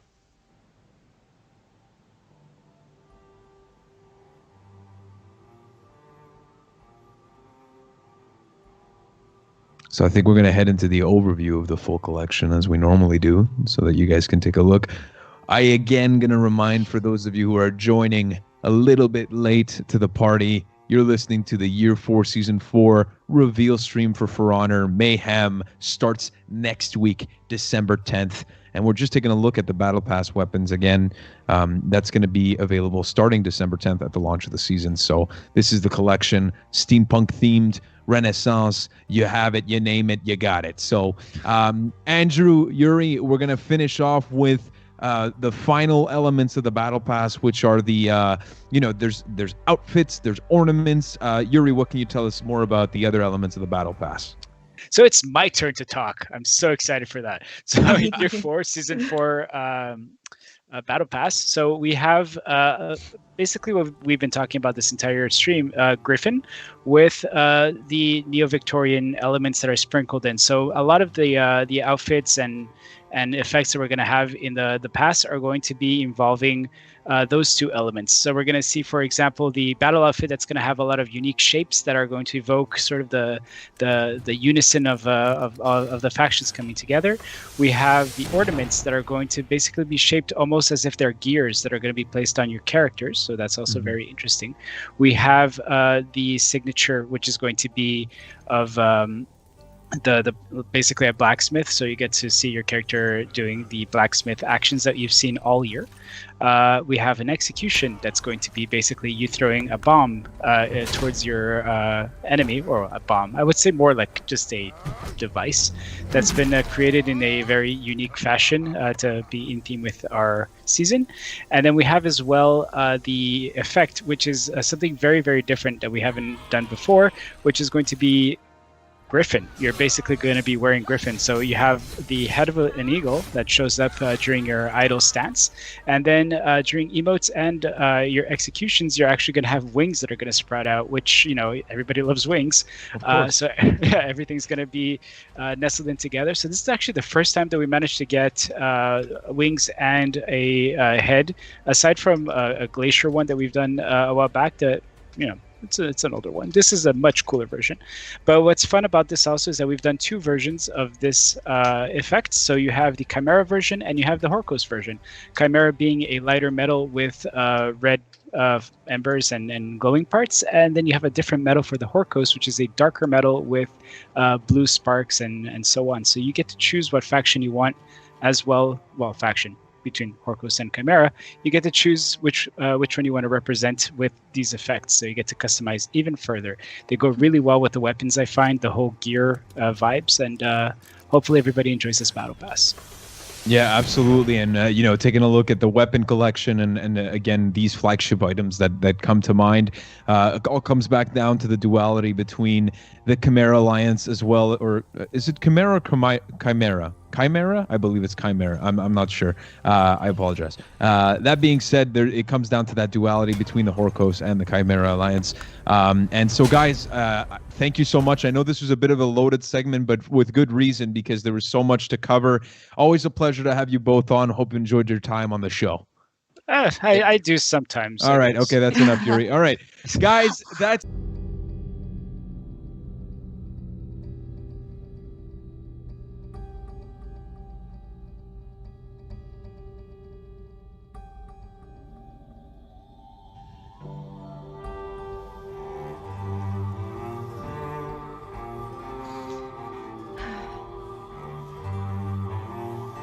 All right, well, we spoke about Gryphon, but now it's time to talk about the new testing grounds phase. So Stefan is back, but now.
Like Shaman or Nobushi, right? Oh, that was going to be my line, but I forgot it, I guess. So now I've won 2 transitions today.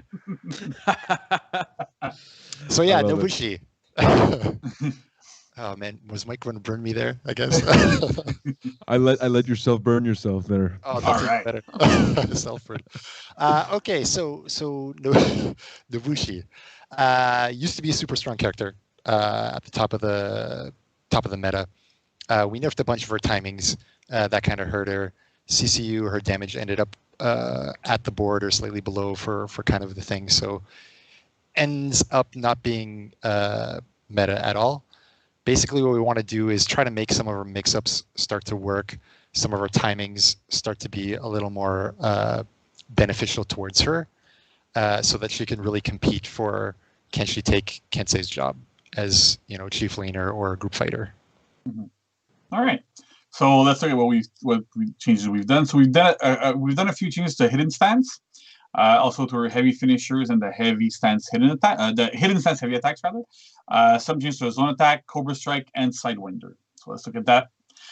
So first up, hidden stance. It now costs 12 stamina to enter instead of 24. That's made to give her like a bit better flow and a bit like it's not so stamina intensive to cancel your attacks and all these things. It gives her a bit more utility in 1v1 in the lane in a bunch of different areas. So you should be able to go into hidden stance far more now, which is pretty interesting. Next up, we have heavy finishers. So Max, we have a video for this. So basically now her heavy finishers and the heavy attacks from hidden stance are now undodgeable, right? So this means that in a lot of the cases where you could go into kick, for example, you can go hidden stance to kick, or you can go like kicking your chains or whatever. You now have an actual proper mix-up with those undodgeable heavies rather. So that's really, really strong. It gives her much better 1v1 potential. So that's pretty much the idea behind that. It also helps in group fights. People that try to dodge like excessively around you, you can still tag them, so that's pretty good. Next up, we have Zone Attack. Zone Attack, we also have a couple of videos for these, but so Zone Attack, the second hit of Zone Attack was kind of really underwhelming. There was no real reason to use it most of the time. You would feint it like pretty much all the time. So now that second hit can actually soft feint into a bunch of different options. It can soft feint into kick, it can soft feint into dodge, and it can also soft feint into her heavy finishers, right? So you have the utility of using it in a 1v1 where you have a mix-up with kick and undodgeable. You can use it in group fights as just dodging into somebody else. You can do a lot of different things, so that's really interesting with her. It makes her a lot more viable in the lane and in group fights and in 1v1 as well, so that's pretty interesting. That heavy finisher can be top, left, right, as you like, basically. Exactly, yeah. So you can't just go like what some pro players do when it only comes from one side, just blocking that side and then side dodge or whatever, so that's pretty good. We also adjusted our stamina costs. So it used to be 40 stamina for the first hit and then nothing for the second. Now it's 20 for the first hit, 20 for the second. We'll see how this goes. It might be a little bit strong, but we'll see where we end up with this. This is why it's part of the testing grounds, correct? Exactly, right? That's the interesting thing. We can actually test this out without breaking anything. That's pretty good. And then the feint for the second hit now costs 10 stamina. It used to cost nothing. There was a bit of some inconsistency there, so that we're trying to just make it a lot more consistent, more predictable, so that in the way that it works. Next up, we have Cobra Strike. So Cobra Strike now also changed the heavy finisher. That makes it so basically what used to happen with Nobushi is you would land a Cobra Strike, right? So dodge for light or side dodge light, and then your opponent would literally just roll away from you every single time, and there was nothing you could do. It was absolutely impossible to catch them up. So with this now going to heavy finisher, your opponent actually has to stay in place, because if they try to run away, you can do your heavy finishers and tag them, which is pretty strong. It's really useful in the fact that when you're fighting against a Nobushi, you actually have to respect her when she does whatever option she does now. So that's actually pretty useful for her. And then last but not least, I think, we have Sidewinder. So Sidewinder, we have a video for this. Sidewinder also now changed to heavy finishers. So similarly to Cobra Strike, you could roll away from every option she had. So now you can just go into every finisher and tag people. It also creates an actual good mix-up with her kick, because she can go Sidewinder into kick. So with this way, you can go Sidewinder into kick or heavy finisher if you're in a 1v1. Have a little bit of a mix-up afterwards, or make sure at least that your opponent's going to stay in place. And the other thing we did to Sidewinder is that the chain timing options to all of her chains used to be at a static 500 milliseconds after the attack. So now what we did is you can chain a little bit earlier at 400 milliseconds, and you can also delay them up to 5. What this does is it gives her more utility in the lane. One of the problems that she had in the lane is that because her timings were so strict and so late, she had a hard time fighting off and contesting the lane, or defending the lane against other characters like Conqueror, for example, or Kensei.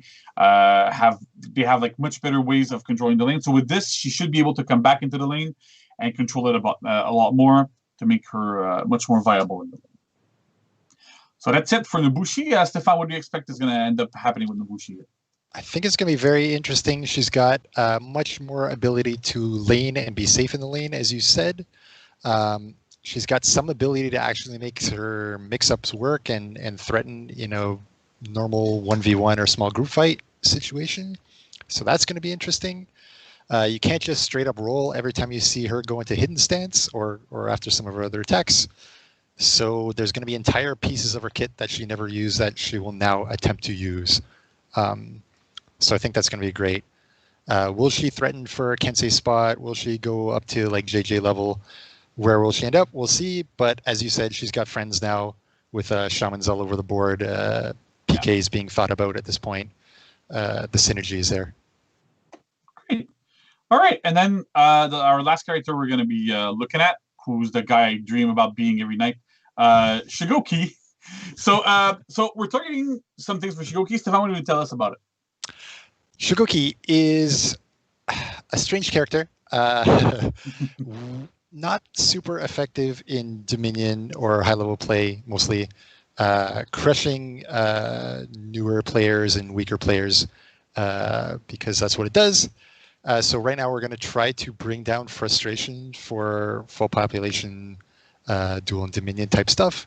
And at the same time, try to reduce the super polarizing matches of like Shigoki versus Conqueror, which is heavily like what can Shigoki do against Bash? Nothing. And on the other side, what do you do against a Shigoki if you're, I don't know, an Orochi or whatever, and you don't have a melee, and you're eating super armored lights, hyper armored lights, uninterruptible stance lights? Pick your turn. Yeah, exactly.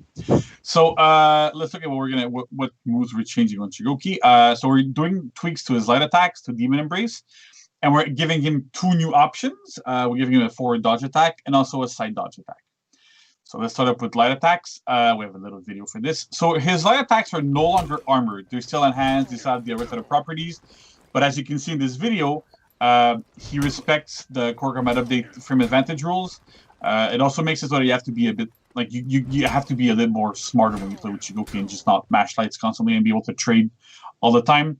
We're expecting this to make him a lot less frustrating, and it really like he suffers from it a little bit, but it's not the end of the world. He's still able to go into his offense. Next up, we have Demon's Embrace. So Demon's Embrace, we also have a video for this. We completely removed the armor from it. So you can see here, like the Whirlwind hits him super late into it. Part of the reason for that is that it's, if I remember correctly from the data that we have seen, that move is the single highest landing move in the entire game. The data seem to show something like above 80% hit rate with it, which is incredibly high. A big part of that is because it's armored, and then you could. It's really hard to play against if you don't know exactly what option to use. You could do dodge attack into it, and then you would still trade, and it would still hit you, and it was super frustrating for a lot of players. So we removed it entirely. So now you can still use it as a ganking tool.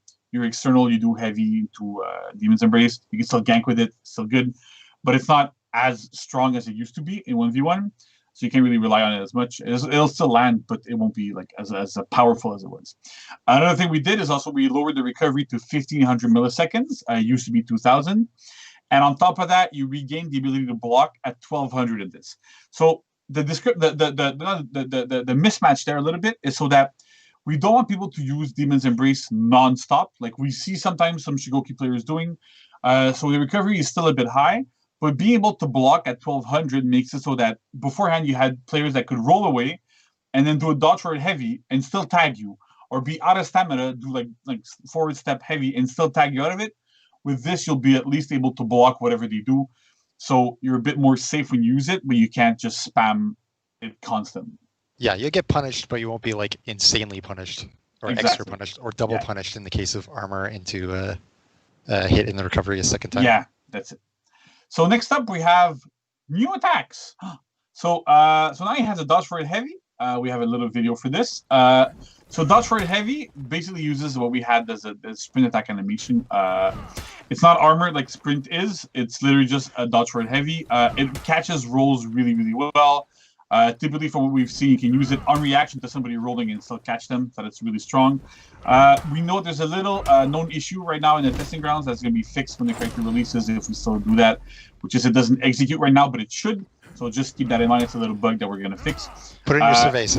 Yeah, put it in your surveys. That's going to be good. We're going to make sure we don't forget it. The other thing, too, is that it acts like a chain starter, right? So you can do dodge forward heavy into your heavy finishers and have a lot of pressure out of that. That's pretty strong. And then Shigoki's final change is he now has side dodge bashes. Basically, he uses his headbutt. So you can go into whenever somebody like attacks you, you can do side dodge headbutt. It gives him an actual option against to deal against bashes, especially the fast acting bashes. Like if you look at Blackfriar or Conqueror or Lawbringer, for example, they won't be able to dodge out of it if you predict it. So it makes him a little bit easier to punish bashes. It also goes into his finishers. It acts as a chain starter. Basically, it's headbutt that you use in chains, but use it on a side dodge. It still does 37 of damage, all that stuff. So it's pretty strong. It's really useful. It's good so that because you can't really just roll away afterwards either. You can just do feint and guard breaking and catch people. And that's it. So it gives them a really powerful option to deal against bashes, but that doesn't really guarantee damage. So it's pretty interesting for that. So that's it for Shigoki. So what do you think, Stefan, is going to end up going on with Shigoki? Well, I think for sure it's going to be less frustrating for full pop players like that light. Losing its uninterruptible property is going to be quite good. I think on the other side, we're going to see way less polarizing matchups. So Shigoki versus Conk or BP or whatever, something along those lines, is not going to be completely hopeless for the Shigoki. And then same on the other side, Shigoki versus someone who doesn't have access to a move like that is not going to be hopeless for the other side. So I'm really hoping to see Shigoki not have, dominate or dominated by matches and more like kind of in the middle. This is in the middle, trust me. I got a small scale there. This is the middle. Yeah, exactly. All right, yeah. So that's it for the character tree we have in the testing grounds. So, Mike. Yes, first of all, that was awesome. A lot of information, and of course, this is a week event, and I know that it seems like a lot of stuff, but obviously, if it's going to be in the future of the game, it's the reason why we go over it so extensively, or you guys do at least. Yeah, guys, again, it's so important for you guys to be a part of the testing grounds and send your feedback because obviously, it's folks like JC and Stefan that are going to look through that feedback and say like, okay, well, this worked, this didn't work, and then bring those changes to the game thanks to your feedback. So guys, thank you for going in detail on all of the stuff, and shout out to Max who recorded all those videos for this segment. And yeah, thank you again, and we'll be right back after this with a map update, if I'm not mistaken. So thank you again, Stefan and JC. Thanks. Thank you. That's it for today's show. It was a long one, we know, and we thank you for those of you who stuck by us the whole time. We had some Twitch drop rewards to thank you for your time, but so much to come for Year 4, Season 4 Mayhem. For those of you who may be joining late, you can take a look at the VOD. We have the website that's going to be coming up with a bunch of articles, the Testing Grounds article that's going to be live today, and the website page that will launch on December 10th to get more information on that. But before we end off the show, we have one big topic to cover as well, Clarissa, which is the Dominion series that's going on. Yep. It was on the roadmap as well, and you talked about the last chance qualifiers and stuff like that. So what can you give as an update to end off today's big stream? Yeah, so at the top of the show, when we were going over the December roadmap, we mentioned that there's two things going on this month. The first one will be closed qualifiers, which will be in 2 days. And the closed qualifiers will comprise of the 4 teams each region. Remember, it's for EU and NA. It'll be comprised of the 4 teams, which they will all face off to secure their spot in the finals. And here are our open pool winners. On the Europe side, we have Nemesis, Working Relationship Incoming, Pickup Truck, Your Days Are Numbered. And on the North America side, we have Chimmy's, Ubu Gang, Over Easy, and Brutal's Battle Battalion. These people will be competing in the qualifiers, which will be streamed on our Twitch page, twitch.tv/4HonorGame. And it will also be streamed on the Ubisoft NA Twitch channel and the Ubisoft YouTube channels as well. So currently, the EU qualifiers will begin at 12 p.m. ET, and the NA qualifiers will follow afterwards around 6 p.m. ET. So all of the information on when those starts and the teams competing will be found on our Battlefy page at battlefy.com/Dominion series. And, it's that's pretty much the update. So remember that we do have an official broadcast coming up in 2 days, but of course, you still have a chance to compete. It's not the end. We still have the last chance qualifiers, which will be happening on December 19th. This one is another open pool, but it's only one pool. It's only for one day, really. I was going to say week, but it's really 1 day. So if you didn't make it into the qualifiers, you still have a chance to make it into the finals. You just need to sign up for December 19th. And that's pretty much it. So super excited for this Saturday, and we're gonna see who secures their spot in the finals, secures their spot in the last chance qualifier playoffs as well. Yeah, absolutely. Very exciting time when it comes to that stuff, when Dominion series and being able to strut your stuff, and you have that last chance qualifier if you miss the boat. So that's great. Guys, once again, we're wrapping up today's show. If you missed it, you missed a whole lot. So go back, watch it. We covered the Gryphon Hero that's going to be launching on December 10th with, of course, the season, a testing grounds phase to start the season with Nobuchi, Shigoki, Peacekeeper, and Warden. There's a map update to beat Beachhead. We went all over the customization, of course, that's coming with this season. So much stuff.